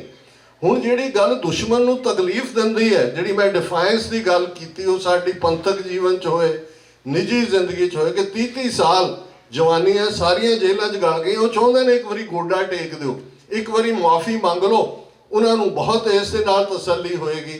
ਪਰ ਸਿੱਖੀ ਦੀ ਡਿਫਾਇੰਸ ਸਾਨੂੰ ਇਸ ਪਾਸੇ ਲਿਜਾਂਦੀ ਹੈ, ਅਸੀਂ ਕਿਸੇ ਨਾਲ ਨਫ਼ਰਤ ਨਹੀਂ ਕਰਦੇ। ਔਰ ਇਸ ਗੱਲ ਦਾ ਧਿਆਨ ਰਹੇ ਕਿ ਸਾਡੀ ਲੜਾਈ ਕਿਸੇ ਮਜ਼ਹਬ ਦੇ ਖਿਲਾਫ ਨਹੀਂ ਹੈ, ਨਾ ਹੀ 18ਵੀਂ ਸਦੀ 'ਚ ਸਾਡੀ ਲੜਾਈ ਇਸਲਾਮ ਦੇ ਖਿਲਾਫ ਸੀ, ਅਸੀਂ ਜ਼ੁਲਮ ਦੇ ਖਿਲਾਫ ਸੀ। ਅੱਜ ਵੀ ਸਾਡੀ ਲੜਾਈ ਕੋਈ ਹਿੰਦੂ ਧਰਮ ਦੇ ਨਾਲ ਨਹੀਂ ਹੈ। ਆ ਜਿਹੜਾ ਵਰ੍ਹਾ ਗੁਰੂ ਤੇਗ ਬਹਾਦਰ ਸਾਹਿਬ ਦਾ 350ਵਾਂ ਸ਼ਹੀਦੀ ਦਿਹਾੜਾ ਵੀ ਹੈ, ਜਿਹਨੂੰ ਬੜੇ ਪੈਮਾਨੇ ਦੇ ਉੱਤੇ ਮਨਾਉਣ ਦੀਆਂ ਗੱਲਾਂ ਹੋ ਰਹੀਆਂ ਨੇ, ਪਰ ਉਹ ਭੁੱਲ ਜਾਂਦੇ ਨੇ ਜਿਨ੍ਹਾਂ ਦੇ ਕੋਲ ਅੱਜ ਦਿੱਲੀ ਦਾ ਤਖਤ ਹੈ, ਜਿਹੜੇ ਇਸ ਦਿਨ ਨੂੰ ਮਨਾਉਣਾ ਚਾਹੁੰਦੇ ਨੇ। ਤਿਲਕ ਤੇ ਜੰਝੂ ਸਿੱਖੀ ਦੀ ਨਿਸ਼ਾਨੀ ਨਹੀਂ ਸੀ। ਗੁਰੂ ਨਾਨਕ ਪਾਤਸ਼ਾਹ ਨੇ 10 ਸਾਲ ਦੀ ਉਮਰ 'ਚ ਪੰਡਤ ਦਾ ਹੱਥ ਫੜ ਕੇ ਕਿਹਾ ਸੀ ਕਿ ਭਾਈ ਇਹ ਜਨੇਊ ਜਬਰੀ ਨਹੀਂ ਪਾਉਣਾ ਹੈ, ਤੇ ਗੁਰੂ ਤੇਗ ਬਹਾਦਰ ਸਾਹਿਬ ਨੇ ਔਰੰਗਜ਼ੇਬ ਦਾ ਹੱਥ ਫੜ ਕੇ ਕਿਹਾ ਜਬਰੀ ਲਾਉਣ ਨਹੀਂ ਦੇਣਾ ਹੈ, ਤੈਨੂੰ ਕੋਈ ਹੱਕ ਨਹੀਂ, ਹਕੂਮਤਾਂ ਨੂੰ ਕੋਈ ਹੱਕ ਨਹੀਂ ਕਿ ਉਹ ਡਿਕਟੇਟ ਕਰੇ ਕਿ ਕਿਨੇ ਕਿਸ ਫਾਰਮ ਆਫ ਵਰਸ਼ਿਪ ਦੇ ਨਾਲ ਆਪਣੇ ਰੱਬ ਨੂੰ ਰਿਝਾਣਾ ਹੈ। ਔਰ ਇਹੀ ਕਾਰਨ ਸੀ ਕਿ 10ਵੇਂ ਪਾਤਸ਼ਾਹ ਨੇ ਜਦੋਂ ਇਹ ਫਰਮਾਇਆ ਤਿਲਕ ਜੰਝੂ ਰਾਖਾ ਪ੍ਰਭ ਤਾਂਕਾ, ਉਹਨਾਂ ਦਾ ਤਿਲਕ ਜੰਝੂ ਨਾਲ ਸਿੱਖੀ ਦਾ ਕੋਈ ਸੰਬੰਧ ਨਹੀਂ ਸੀ। ਇਹ ਵੱਖਰੀ ਕਹਾਣੀ ਹੈ ਕਿ ਅੱਜ ਇੱਕ ਨਵੀਂ ਕਲਾਸ ਸਨਾਤਨੀ ਕਿਸਮ ਦੇ ਲੋਕਾਂ ਦੀ ਖੜੀ ਕਰ ਦਿੱਤੀ ਹੈ। ਹਕੂਮਤ ਨੇ, ਯੂਨੀਵਰਸਿਟੀਆਂ 'ਚ ਵੀ ਬੈਠੇ ਨੇ। ਆ 2-3 ਦਿਨ ਪਹਿਲਾਂ ਗੁਰੂ ਨਾਨਕ ਯੂਨੀਵਰਸਿਟੀ ਦਾ ਵਾਈਸ ਚਾਂਸਲਰ ਆਲ ਦਾ ਵੇ ਕੇਰਲਾ 'ਚ ਜਾ ਕੇ ਮੋਹਨ ਭਾਗਵਤ ਦੇ ਸਾਹਮਣੇ ਨਤਮਸਤਕ ਹੋ ਰਿਹਾ, ਉਹਨੂੰ ਕਹਿ ਰਿਹਾ ਜੀ ਅਸੀਂ ਗੁਰੂ ਨਾਨਕ ਯੂਨੀਵਰਸਿਟੀ ਦੇ ਵਿੱਚ ਇੱਕ ਚੇਅਰ ਸਥਾਪਿਤ ਕਰ ਰਹੇ ਹਾਂ ਜਿਹਦੇ 'ਚ ਵੇਦਾਂ ਤੋਂ ਗੁਰੂ ਨਾਨਕ ਸਾਹਿਬ ਤੱਕ ਦਾ ਜਿਹੜਾ ਸਨਾਤਨੀ ਮੈਸੇਜ ਹੈ ਉਹ ਅਸੀਂ ਜਿਹੜਾ ਅੱਗੇ ਤੋਰਾਂਗੇ। ਹੁਣ ਅੱਜ ਇਹ ਵੀ ਇੱਕ ਗੁਲਾਮੀ ਦੀ ਨਿਸ਼ਾਨੀ ਹੁੰਦੀ ਹੈ ਕਿ ਬੜੇ ਭਲੇ ਦਿਸਣ ਵਾਲੇ ਸਿੱਖੀ ਸਰੂਪ ਵਾਲੇ ਲੋਕ ਕਿਵੇਂ ਉਹ ਹਕੂਮਤਾਂ ਦੀ ਖੁਸ਼ਾਮਦ ਔਰ ਉਹਨਾਂ ਤੋਂ ਜਿਹੜੇ ਨੇ ਤੋਹਫੇ ਲੈਣ ਦੇ ਲਈ ਆਪਣੇ ਸਿਧਾਂਤ ਦੀ ਤੋਂ ਜਿਹੜਾ ਉਹ ਕਿਨਾਰਾ ਕਰਦੇ ਨੇ। ਹੁਣ ਇਹਨਾਂ ਸਾਰੇ ਹਾਲਾਤਾਂ 'ਚੋਂ ਜਦੋਂ ਅਸੀਂ ਅੱਜ ਦੇ ਸਮਾਗਮ ਦੇ ਕੰਟੈਕਸਟ ਮੈਂ ਗੱਲ ਕਰਾਂ, ਕਰਮਵੀਰ ਸਿੰਘ ਲਗਭਗ ਸਾਲ ਡੇਢ ਸਾਲ ਦੀ ਉਮਰ ਸੀ ਜਦੋਂ ਸਤਵਿੰਦਰ ਸਿੰਘ, ਜਿਨ੍ਹਾਂ ਨੂੰ ਅਸੀਂ ਪਿਆਰ ਨਾਲ ਫੂਲਾ ਸਿੰਘ ਕਹਿੰਦੇ ਹੈ, ਉਹ ਉਹਨਾਂ ਦੀ ਇੱਕ ਬੜੇ ਟ੍ਰੈਜਿਕ ਅੰਦਾਜ਼ ਟੈਕਸੀ ਚਲਾਉਂਦੇ ਸਨ ਤੇ ਕਿਸੇ ਹਥਿਆਰੇ ਨੇ ਜਿਹੜਾ ਉਹ ਦਿਨ ਦੇ ਵੇਲੇ ਆਪਣੇ ਟਾਈਮ ਸਿਰ ਤਿਆਰ ਹੋ ਕੇ ਚਲੇ ਜਾਂਦੇ ਸੀ, ਉਹਨਾਂ ਨੂੰ ਜਿਹੜਾ ਉਹਨਾਂ ਦੀ ਜ਼ਿੰਦਗੀ ਨੂੰ ਦਾ ਅੰਤ ਕਰ ਦਿੱਤਾ। ਇੰਨਾ ਵੱਡਾ ਚੈਲੰਜ ਸੀ, ਇਹ ਛੋਟਾ ਚੈਲੰਜ ਨਹੀਂ ਸੀ। ਪਰਮਜੀਤ ਕੌਰ ਬੇਸ਼ੱਕ ਗ੍ਰੈਜੂਏਟ ਸਨ, ਆਏ ਨਾ ਡਰਾਈਵਿੰਗ ਕਰਦੇ ਸੀ ਨਾ ਕੋਈ ਹੋਰ ਘਰੇਲੂ ਆਪਣਾ ਬੱਚਾ ਪਾਲਣ ਦੀ ਲਾਈਨ ਸੀ। ਭਾਈ ਨਰਿੰਦਰ ਸਿੰਘ ਟੈਕਸੀ ਚਲਾ ਕੇ ਹਾਰਡਸ਼ਿਪ ਔਰ ਆਪਣੀ ਜ਼ਿੰਦਗੀ, ਜੇ ਭਾਈ ਸਾਹਿਬ ਦੀ ਜ਼ਿੰਦਗੀ ਇਹਨਾਂ ਦਾ ਦੂਸਰਾ ਪਾਰਟ ਦੇਖੀਏ, ਵੱਡੇ ਵੱਡੇ ਚੈਲੰਜਸ। ਨੌਜਵਾਨ ਬੇਟਾ ਜਿਹੜਾ ਟਾਲ ਪੂਰਾ ਬ੍ਰਿਲੀਅੰਟ ਹਾਈ ਸਕੂਲ ਉਹਨੇ ਕੀਤਾ, ਪਹਿਲੇ ਅਟੈਂਪਟ ਦੇ ਵਿੱਚ ਪੋਸਟ ਆਫਿਸ ਦਾ ਐਗਜ਼ਾਮ ਪਾਸ ਕੀਤਾ, ਅਨਫੋਰਚੂਨੇਟਲੀ ਬਾਈਪੋਲਰ ਡਿਜ਼ੀਜ਼ ਦੇ ਨਾਲ ਜਿਹੜਾ ਉਸਨੇ ਵੀ ਅਲਵਿਦਾ ਕਿਹਾ ਇਸ ਸੰਸਾਰ। ਇਹ ਇੰਨੇ ਚੈਲੰਜਸ ਹੁੰਦੇ ਆ। ਬੜੇ ਬੜੇ ਲੋਕ ਜਿਹੜੇ ਗੱਲਾਂ ਮਾਰਨ ਵਾਲੇ ਹੁੰਦੇ ਨੇ, ਕਈ ਵਾਰ ਇੱਕ ਅੱਧੀ ਥਾਂ ਤੋਂ ਮੁੜ ਕੇ ਕਹਿੰਦੇ ਜੀ ਅਸੀਂ ਕੀ ਲੈਣਾ ਖਾਲਿਸਤਾਨ ਤੋਂ, ਅਸੀਂ ਕੀ ਲੈਣਾ ਪੰਥ ਤੋਂ, ਸਾਨੂੰ ਕੀ ਮਿਲਿਆ, ਇੱਧਰੋਂ ਕੀ ਮਿਲਿਆ, ਉੱਧਰੋਂ ਕੀ ਮਿਲਿਆ। ਇੰਨੇ ਚੈਲੰਜਸ। ਜਦੋਂ ਮੈਂ ਹਿਊਮਨ ਸਕਸੈਸ ਸਟੋਰੀ ਦੀ ਗੱਲ ਕਰਦਾ ਬੀਬੀ ਪਰਮਜੀਤ ਕੌਰ, ਔਰ ਇਹਦੇ ਕੋਈ ਸ਼ੱਕ ਨਹੀਂ ਕਿ ਸਾਂਝੇ ਪਰਿਵਾਰ, ਔਰ ਮੈਂ ਜ਼ਰੂਰ ਕਹਿਣਾ ਚਾਹੁੰਦਾ ਸਾਡੀਆਂ ਬਹੁਤ ਸਾਰੀਆਂ ਬੱਚੀਆਂ ਬੈਠੀਆਂ ਨੇ ਦੀਵਾਨ ਦੇ ਵਿੱਚ, ਅੱਜ ਇੱਕ ਅਮਰੀਕਨ ਸਿਸਟਮ 'ਚ ਬਹੁਤ ਖੂਬਸੂਰਤੀਆਂ ਨੇ, ਬਹੁਤ ਖੂਬਸੂਰਤ। ਤਾਂ ਹੀ ਅਸੀਂ ਇਹਨਾਂ ਮੁਲਕਾਂ 'ਚ ਆਏ ਹਾਂ, ਇਹਨਾਂ ਨੇ ਸਾਨੂੰ ਆਪਣੀ ਗੱਲ ਕਹਿਣ ਦਾ ਹੱਕ ਦਿੱਤਾ ਹੈ। ਸਕਸੈਸ ਸਟੋਰੀ ਹੈ। ਇੱਥੇ ਇੱਕ ਇਲੀਗਲ ਆਉਂਦਾ ਹੈ, ਉਹ ਇੱਕ ਵੇਟਰ ਦੇ ਤੌਰ ਤੇ ਕਰੀਅਰ ਸ਼ੁਰੂ ਕਰਦਾ, ਉਹ ਡ੍ਰੀਮ ਕਰ ਸਕਦਾ ਕਿ ਇੱਕ ਦਿਨ ਮੈਂ ਚੇਨ ਆਫ ਹੋਟਲਸ ਓਨ ਕਰਾਂਗਾ, ਉਹ ਕਰਦੇ। ਇੱਕ ਗੈਸ ਪੰਪ ਕਰਨੀ ਸ਼ੁਰੂ ਕਰਦਾ, ਉਹ ਗੈਸ ਸਟੇਸ਼ਨਾਂ ਦਾ ਮਾਲਕ ਬਣਦਾ। ਬਹੁਤ ਵਧੀਆ ਸਮਾਜ ਹੈ, ਸਾਫ਼ ਪਾਣੀ, ਸਾਫ਼ ਹਵਾ, ਸਭ ਕੁਝ। ਪਰ ਬਿਮਾਰੀਆਂ ਵੀ ਨੇ। ਜੇ ਤੁਸੀਂ ਕੈਪੀਟਲਿਜ਼ਮ ਨਾਲ ਜੁੜਿਆ ਹੋਇਆ, ਇੱਕ ਸਭ ਤੋਂ ਵਰਸਟ ਬਿਮਾਰੀ ਹੈ ਇੰਡੀਵਿਜੂਅਲਿਜ਼ਮ। ਮੈਂ, ਇਹ ਸਭ ਤੋਂ ਖਤਰਨਾਕ ਬਿਮਾਰੀ ਹੈ। ਅਸੀਂ ਜਿਸ ਸਮਾਜ 'ਚੋਂ ਆਏ ਹਾਂ, ਜਿਹੜੀ ਸਾਡੀ ਹਿਊਮਨ ਸੁਸਾਇਟੀ ਦਾ ਇੱਕ ਬੈਸਟ ਮਾਡਲ ਹੈ ਸਿੱਖੀ ਮਾਡਲ। ਕਦੇ ਤੁਸੀਂ ਇਹ ਸੋਚਿਆ ਕਿ ਇੰਡੀਵਿਜੂਅਲਿਜ਼ਮ ਜੰਮਣ ਤੋਂ ਪਹਿਲਾਂ ਬੱਚੇ ਬੱਚੀ ਦਾ ਨਾਂ ਰੱਖਿਆ ਹੁੰਦਾ ਹੈ? ਸਾਡੀ ਪ੍ਰੋਸੈਸ ਕੀ ਸੀ? ਬੱਚੇ ਬੱਚੀ ਦਾ ਜਨਮ ਹੋਇਆ, ਤੁਸੀਂ ਸੰਗਤ ਦੇ ਵਿੱਚ ਆਏ, ਗੁਰੂ ਦੇ ਅੱਗੇ ਅਰਦਾਸ ਕੀਤੀ, ਜਿਹੜਾ ਪਹਿਲਾ ਲਫ਼ਜ਼ ਨਿਕਲਦਾ ਫਿਰ ਸੰਗਤ ਨੂੰ ਪੁੱਛਿਆ ਜਾਂਦਾ ਸੀ ਜੀ ਕੀ ਰੱਖਿਆ ਜਾਏ ਨਾ। ਬੇਸ਼ੱਕ ਫਾਈਨਲ ਅਪਰੂਵਲ ਮਾਪਿਓ ਦੀ ਹੁੰਦੀ ਸੀ। ਮਕਸਦ ਮੈਸੇਜ ਇਹ ਸੀ ਕਿ ਬੱਚਾ ਬੱਚੀ ਸਿਰਫ ਮਾਪਿਓ ਦਾ ਨਹੀਂ ਹੈ, ਇਹ ਪੰਥ ਹੈ, ਇਹ ਸਮੂਹ ਸੰਗਤ ਹੈ। ਫਿਰ ਜੈਕਾਰਾ ਗਜਾਇਆ ਜਾਂਦਾ ਸੀ। ਸਾਂਝੇ ਪਰਿਵਾਰ, ਉਹਨਾਂ ਦੇ ਵਿੱਚ ਬੱਚੇ ਪੜ੍ਹ ਜਾਂਦੇ ਸੀ। ਇੱਕ ਭਰਾ ਮੋਰਚਿਆਂ ਦੇ ਵਿੱਚ ਗ੍ਰਿਫਤਾਰੀ ਦੇ ਰਿਹਾ, ਇੱਕ ਕਿਤੇ ਨੌਕਰੀ ਕਰ ਰਿਹਾ, ਬੱਚੇ ਸਭ ਦੇ ਸਾਂਝੇ ਤੌਰ ਤੇ। ਔਰ ਉਹਨਾਂ 'ਚ ਅੱਜ ਤੁਸੀਂ ਦੇਖੋ ਹਰ ਤੀਸਰਾ ਬੰਦਾ ਕਿਸੇ ਨੂੰ ਅਟੈਂਸ਼ਨ ਡੈਫੀਸ਼ੀਐਂਸੀ ਸਿੰਡਰੋਮ ਹੈ, ਕੋਈ ਡਿਪਰੈਸ਼ਨ ਦਾ ਸ਼ਿਕਾਰ ਹੈ, ਕੋਈ ਕੁਛ ਚੱਲ ਰਿਹਾ ਹੈ, ਕੋਈ ਜਿਹੜਾ ਉਹ ਮੈਰਿਜ ਥੈਰੇਪੀ ਲੈ ਰਹੇ ਨੇ, ਕੋਈ ਦੂਜੇ। ਇਹ ਰੀਜ਼ਨ ਇੰਨੀ ਜ਼ਿਆਦਾ ਸਟ੍ਰੈਸ, ਇੰਨੀ ਜ਼ਿਆਦਾ ਨੈਗੇਟਿਵਿਟੀ ਇੰਨਾ ਜ਼ਿਆਦਾ ਕਿਉਂ ਹੈ? ਕਿਉਂਕਿ ਸਾਂਝੇ ਪਰਿਵਾਰਾਂ ਦੀ ਜਿਹੜੀ ਬਰਕਤ ਸੀ ਉਸ ਤੋਂ ਅਸੀਂ ਮਹਿਰੂਮ ਹੋਏ, ਉਸ ਨੂੰ ਅਸੀਂ ਛੱਡ ਰਹੇ ਹਾਂ। ਆਪਣੇ ਘਰਾਂ 'ਚ ਆਪਣੇ ਮਾਤਾ ਪਿਤਾ, ਆਪਣੇ ਦਾਦਾ ਦਾਦੀ, ਨਾਨਾ ਨਾਨੀ, ਜਿਹੜੇ ਵੀ ਸਰਕਮਸਟੈਂਸਿਸ ਤੁਹਾਡੇ ਕੋਲ ਨੇ, ਉਹ ਤੁਹਾਡੇ ਪਹਿਲੇ ਵੱਡੇ ਤੀਰਥ ਨੇ। ਜੇ ਤੁਸੀਂ ਸੱਚਮੁੱਚ ਕੋਈ ਤੀਰਥ ਯਾਤਰਾ ਕਰਨੀ ਹੈ, ਕੋਈ ਕਰਨਾ ਹੈ, ਤਾਂ ਸਭ ਤੋਂ ਪਹਿਲਾਂ ਆਪਣੇ ਬਜ਼ੁਰਗਾਂ ਦੀ, ਜਿਨ੍ਹਾਂ ਘਰਾਂ ਦੇ ਵਿੱਚ ਮਾਪਿਓ ਦੀ ਇੱਜ਼ਤ ਹੈ, ਬਜ਼ੁਰਗਾਂ ਨੂੰ ਸਨਮਾਨ ਦਿੱਤਾ ਜਾਂਦਾ ਹੈ। ਔਰ ਮੈਂ ਹਮੇਸ਼ਾ ਕਹਿੰਦਾ ਬਜ਼ੁਰਗਾਂ ਨੂੰ ਤੇ ਬੱਚਿਆਂ ਨੂੰ ਤੁਹਾਡੇ ਧਨ ਦੀ ਜ਼ਰੂਰਤ ਨਹੀਂ ਹੈ। ਤੁਸੀਂ ਦੌੜ ਦੌੜ ਕੇ ਦੋ ਜੌਬ ਕਰਕੇ ਉਹਨਾਂ ਨੂੰ ਜੇ ਬੈਸਟ ਗਿਫਟ ਕੋਈ ਦੇ ਸਕਦੇ ਹੋ ਤੇ ਉਹਨਾਂ ਦੇ ਨਾਲ ਟਾਈਮ ਸਪੈਂਡ ਕਰੋ। ਮਾਪਿਓ ਜਿਨ੍ਹਾਂ ਨੇ ਤੁਹਾਨੂੰ ਪਾਲਿਆ ਹੁੰਦਾ, ਉਹ ਐਕਸਪੈਕਟ ਕਰਦੇ ਨੇ ਕਿ ਤੁਸੀਂ ਸਵੇਰੇ ਸ਼ਾਮ ਉਹਨਾਂ ਕੋਲ ਬੈਠ ਕੇ, ਗੱਲਾਂ ਕੁਝ ਵੀ ਨਹੀਂ ਹੁੰਦੀਆਂ, ਉਹੀ ਗੱਲਾਂ ਹੁੰਦੀਆਂ ਨੇ, ਪਰ ਉਹਨਾਂ ਨੂੰ ਇੱਕ ਅਟੈਂਸ਼ਨ, ਇਵੇਂ ਹੀ ਬੱਚੇ ਬੱਚੀਆਂ ਦੇ ਨਾਲ ਟਾਈਮ ਸਪੈਂਡ ਕਰਨਾ, ਇਹ ਮੋਸਟ ਇੰਪੋਰਟੈਂਟ ਕਰੈਕਟਰ ਹੈ। ਔਰ ਮੈਂ ਸਮਝਦਾ ਕਿ ਜਿਵੇਂ ਭਾਈ ਨਰਿੰਦਰ ਸਿੰਘ ਔਰ ਭੈਣ ਜੀ ਮਨਜਿੰਦਰ ਕੌਰ ਦਾਦੀ ਜੀ ਜਿਹੜੇ ਇਸ ਦੁਨੀਆ ਤੋਂ ਚਲੇ ਗਏ, ਭਾਈ ਸਤਵਿੰਦਰ ਸਿੰਘ ਹੋਰਾਂ ਦੇ ਮਾਤਾ ਜੀ, ਉਹਨਾਂ ਸਾਰਿਆਂ ਨੇ ਇੱਕ ਕੰਧ ਬਣ ਕੇ ਖਲੋਤੇ। ਬੀਬੀ ਪਰਮਜੀਤ ਕੌਰ ਨੇ ਵਰਲਡਲੀ ਸਟਰਗਲ ਸ਼ੁਰੂ ਕੀਤੀ, ਅੱਜ ਇੱਕ ਸਕਸੈਸ ਸਟੋਰੀ ਹੈ। ਅੱਜ ਜਿਸ ਖੂਬਸੂਰਤ ਘਰ ਦੇ ਵਿੱਚ ਅਸੀਂ ਬੈਠੇ ਹਾਂ, ਇਹ ਉਹਨਾਂ ਦੀ ਮਿਹਨਤ। ਔਰ ਬੱਚੇ ਨੂੰ ਕਰਮਵੀਰ ਸਿੰਘ ਜਿਹੜਾ ਸਾਲ 1.5 ਸਾਲ ਦਾ ਹੈ, ਅੱਜ ਉਹ ਗੱਭਰੂ 6 ਫੁੱਟ ਦਾ ਕੰਪਿਊਟਰ ਇੰਜੀਨੀਅਰ, ਸਿੱਖੀ ਸਰੂਪ 'ਚ ਔਰ ਪੂਰਾ ਸਿੱਖ ਵੈਲਿਊਜ਼ ਦੇ ਨਾਲ ਲੈਸ। ਇਹ ਹੈ ਸਕਸੈਸ ਸਟੋਰੀ। ਸਕਸੈਸ ਸਟੋਰੀ ਕੋਈ ਮਿਲੀਅਨ ਬਿਲੀਅਨਰ ਬਣਨ ਦੀ ਨਹੀਂ ਹੈ। ਜੇ ਤੁਸੀਂ ਬਾਹਰ ਕਮਾਈ ਕੀਤੀ ਵੀ ਹੈ ਤੇ ਘਰ ਤੁਹਾਡਾ ਨਹੀਂ ਹੈ, ਬੱਚੇ ਬੱਚੀਆਂ ਤੁਹਾਡੇ ਸਿੱਖੀ ਤੋਂ ਦੂਰ, ਤੁਹਾਡੀਆਂ ਆਪਣੀਆਂ ਕਲਚਰਲ ਵੈਲਿਊਜ਼ ਤੋਂ ਦੂਰ, ਤਾਂ ਫਿਰ ਇਹ ਸਮਝੋ ਵੀ ਤੁਸੀਂ ਇੱਥੇ ਆ ਕੇ ਵੀ ਕੁਛ ਨਹੀਂ ਖੱਟਿਆ ਹੈ। ਸਤਿਗੁਰੂ ਰਹਿਮਤ ਕਰਨ, ਇਸ ਖੂਬਸੂਰਤ ਘਰ ਬੱਚੇ ਦਾ ਜਨਮ ਦਿਨ ਵੀ ਹੈ ਔਰ ਗੁਰੂ ਸਾਹਿਬ ਨੇ ਸਾਨੂੰ ਚੰਗਾ ਜੀਵਨ ਜਿਉਣ ਦਾ, ਜਿਹੜੀ ਵੀ ਬੈਸਟ ਆਫ ਲਾਈਫ ਅਸੀਂ ਜੀ ਸਕਦੇ ਹਾਂ, ਉਸ ਦੀ ਪ੍ਰੇਰਨਾ ਕੀਤੀ ਹੈ। ਗੁਰੂ ਨਾਨਕ ਪਾਤਸ਼ਾਹ ਦਾ ਸ਼ਬਦ ਹੈ, ਮੋਤੀ ਤਾਂ ਮੰਦਰ ਉਸਰੇ, ਰਤਨੀ ਤਾਂ ਹੋਏ ਜੜਾਓ, ਕਸਤੂਰ ਕੁੰਗੂ ਅਗਰ ਚੰਦਨ ਲੀਪ ਆਵੈ ਚਾਓ, ਮਤ ਦੇਖ ਭੂਲਾ ਵਿਸਰੈ, ਤੇਰਾ ਚਿੱਤ ਨਾ ਆਵੈ ਨਾਉ। ਘਰ ਮੋਤੀਆਂ ਦਾ ਬਣਾਓ, pearls studded with the jewels. ਮੋਤੀ ਤਾਂ ਮੰਦਰ ਉਸਰੇ, ਰਤਨੀ ਤਾਂ ਹੋਏ ਜੜਾਓ, ਕਸਤੂਰ ਕੁੰਗੂ ਅਗਰ ਚੰਦਨ। ਇਹ ਚਾਰੋਂ ਹੀ ਫ੍ਰੈਗਰੈਂਸਿਸ ਨੇ। ਇਹ ਜਿਹੜੇ ਅੱਜ ਦੇ ਬਹੁਤ ਸਾਰੇ ਸੈਂਟ ਨੇ, ਉਹਨਾਂ ਨਾਲੋਂ ਮੱਚ ਮੋਰ ਪਾਵਰਫੁਲ ਫ੍ਰੈਗਰੈਂਸਿਸ ਕਸਤੂਰੀ ਹੈ, ਕੇਸਰ, ਕੁੰਗੂ ਜਿਹੜਾ ਹੈ, ਔਰ ਚੰਦਨ ਅਗਰ, ਜਿਸ ਤੋਂ ਅਗਰਬੱਤੀ ਬਣਦੀ ਹੈ। ਗੁਰੂ ਸਾਹਿਬ ਕਹਿੰਦੇ ਨੇ ਇੰਨਾ ਖੂਬਸੂਰਤ ਘਰ ਜਿਹੜਾ ਮੋਤੀਆਂ ਨਾਲ ਬਣਿਆ ਹੋਏ, ਸਟੱਡੀਡ ਵਿਦ ਦ ਜੂਲਸ ਹੋਏ, ਇਹ ਚਾਰੋਂ ਫ੍ਰੈਗਰੈਂਸਿਸ ਜਿਹੜੀਆਂ ਨੇ ਉਸ ਘਰ 'ਚੋਂ ਆ ਰਹੀਆਂ ਹੋਣ। ਪਰ ਇੱਕ ਗੱਲ ਉਸ ਘਰ 'ਚ ਬੈਠ ਕੇ ਵੀ ਯਾਦ ਰੱਖਿਓ, ਮਤ ਦੇਖ ਭੂਲਾ ਵਿਸਰੈ, ਤੇਰਾ ਚਿੱਤ ਨਾ ਆਵੈ ਨਾਉ। ਜਿਸ ਦਿਨ ਉਸ ਘਰ 'ਚ ਬੈਠ ਕੇ ਰੱਬ ਭੁੱਲਣਾ ਸ਼ੁਰੂ ਹੋ ਜਾਏ, ਤੁਸੀਂ ਸਮਝੋ ਕਿ ਭਾਈ ਜਿਸ ਨੂੰ ਗੁਰੂ ਸਾਹਿਬ ਨੇ ਲਿਵ ਛੁੜਕੀ, ਲੱਗੀ ਤ੍ਰਿਸ਼ਨਾ, ਮਾਇਆ ਅਮਰ ਵਰਤਾਇਆ। ਅਮਰ ਅਰਬੀ ਦਾ ਲਫ਼ਜ਼ ਹੈ, ਜਿਸ ਦਾ ਮਤਲਬ ਹੈ ਹੁਕਮ, ਕਿ ਵੀ ਜੋ ਹੀ ਮਾਇਆ ਦਾ ਹੁਕਮ ਚੱਲਣਾ ਸ਼ੁਰੂ ਹੁੰਦਾ ਹੈ, ਉਹ ਰੱਬ ਤੋਂ ਤੁਹਾਨੂੰ ਭੁਲਾਣਾ ਸ਼ੁਰੂ ਕਰ ਦਿੰਦਾ ਹੈ। ਤੇ ਉਹ ਸਾਡੇ ਦੁੱਖ ਦਾ, ਦਰਦ ਦਾ, ਤਕਲੀਫ ਦਾ ਰੀਜ਼ਨ ਹੈ। ਭਾਈ ਨੰਦ ਲਾਲ ਜੀ ਦਾ ਇੱਕ ਖੂਬਸੂਰਤ ਕਲਾਮ ਹੈ, ਗਮ ਚੀ ਬਾਸ਼ਤ, ਕਿ ਗਮ ਕੀ ਹੈ, ਉਦਾਸੀ ਕੀ ਹੈ, ਗਮ ਚੀ ਬਾਸ਼ਤ। ਤੇ ਜਵਾਬ ਹੈ ਗਫਲਤ ਅਜ਼ ਯਾਦੇ ਖੁਦਾ। ਖੁਦਾ ਦੀ ਯਾਦ ਤੋਂ ਗਫਲਤ, ਰੱਬ ਨੂੰ ਭੁਲਾ ਦੇਣਾ, ਇਹ ਗਮ ਹੈ। ਤੇ ਸ਼ਾਦੀ ਜਿਹੜੀ ਖੁਸ਼ੀ ਦਾ ਲਫ਼ਜ਼ ਹੈ ਪਰਸ਼ੀਅਨ ਦੇ ਵਿੱਚ, ਇਹ ਉਹ ਹੈ ਜਿੱਦਣ ਰੱਬ ਯਾਦ ਆਉਂਦਾ, ਆਨੰਦ ਪਿਆ ਮੇਰੀ ਮਾਏ, ਸਤਿਗੁਰੂ ਮੈਂ ਪਾਇਆ। ਬਾਕੀ ਤਾਂ ਗੱਲ ਸਾਰੀ ਇਸ ਦੀ ਇੰਟਰਪ੍ਰੀਟੇਸ਼ਨ ਹੀ ਹੈ ਕਿ ਆਨੰਦ, state of bliss, state of joy, state of ecstasy, ਜਿੱਥੇ ਕੋਈ ਉਦਾਸੀ ਨਹੀਂ ਹੈ, ਜਿੱਥੇ ਨਾ ਜਰਾ ਹੈ, ਨਾ ਕੋਈ ਹੋਰ ਖੌਫ ਹੈ, ਨਾ ਬੁਢਾਪੇ ਦਾ ਡਰ ਹੈ, ਨਾ ਕੋਈ ਹੋਰ ਡਰ ਹੈ।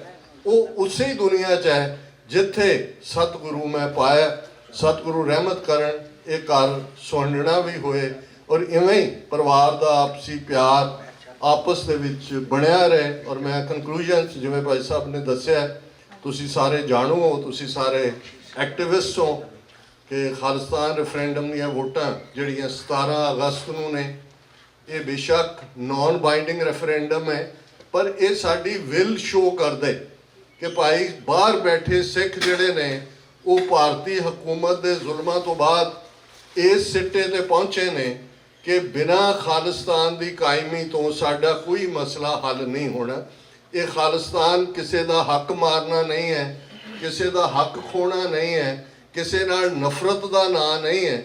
ਇਹ ਉਸ ਰਾਜ ਦੀ ਕਾਮਨਾ ਨਹੀਂ, ਉਸ ਰਾਜ ਦੇ ਲਈ ਕੰਮ ਕਰਨ ਦੀ ਗੱਲ ਹੈ, ਜਿਸ ਦਾ ਨਕਸ਼ਾ ਜਦੋਂ ਭਗਤ ਰਵਿਦਾਸ ਜੀ ਨੇ ਫਰਮਾਇਆ ਸੀ, ਬੇਗਮਪੁਰਾ ਸ਼ਹਿਰ ਕੋ ਨਾਓ, ਦੁੱਖ ਅੰਦੋ ਨਹੀਂ ਤਹਿ ਠਾਓ, ਨਾ ਤਸ਼ਵੀਸ਼ ਖਰਾਜ ਨਾ ਮਾਲ, खौफ न खता न तरस जवाल, अब मोहे खूब वतन गह पाई, उहाँ खैर सदा मेरे पाई, कायम दायम सदा पातशाही, दोम न सेम 100 आही।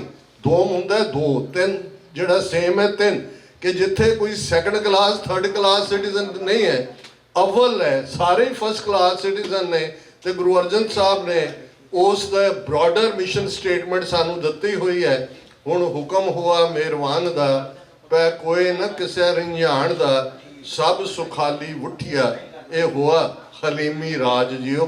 ये मेहरवान दी रजा है कि ऐसा राज भाग, ऐसा सिस्टम जिथे कोई किसी नूं तंग ना करे, सारे सुखी वसन, कोई जाए जगाए न बैठे सुते वाला हाल ना होए, जिथे सारे ही खुशी वसन। और यही साड़ी खालिस्तान की डिक्लेरेशन के मुढ़ले अल्फाज ने कि अज तो खालसे का अपना घर खालिस्तान होवेगा, जिथे खालसे दियां चौंकियां झंडे बुंगे जुगो जुग अटल होणगे ते 10 नोहां दी किरत कमाई करन वालियां दा राज भाग ते पूरा कंट्रोल होएगा।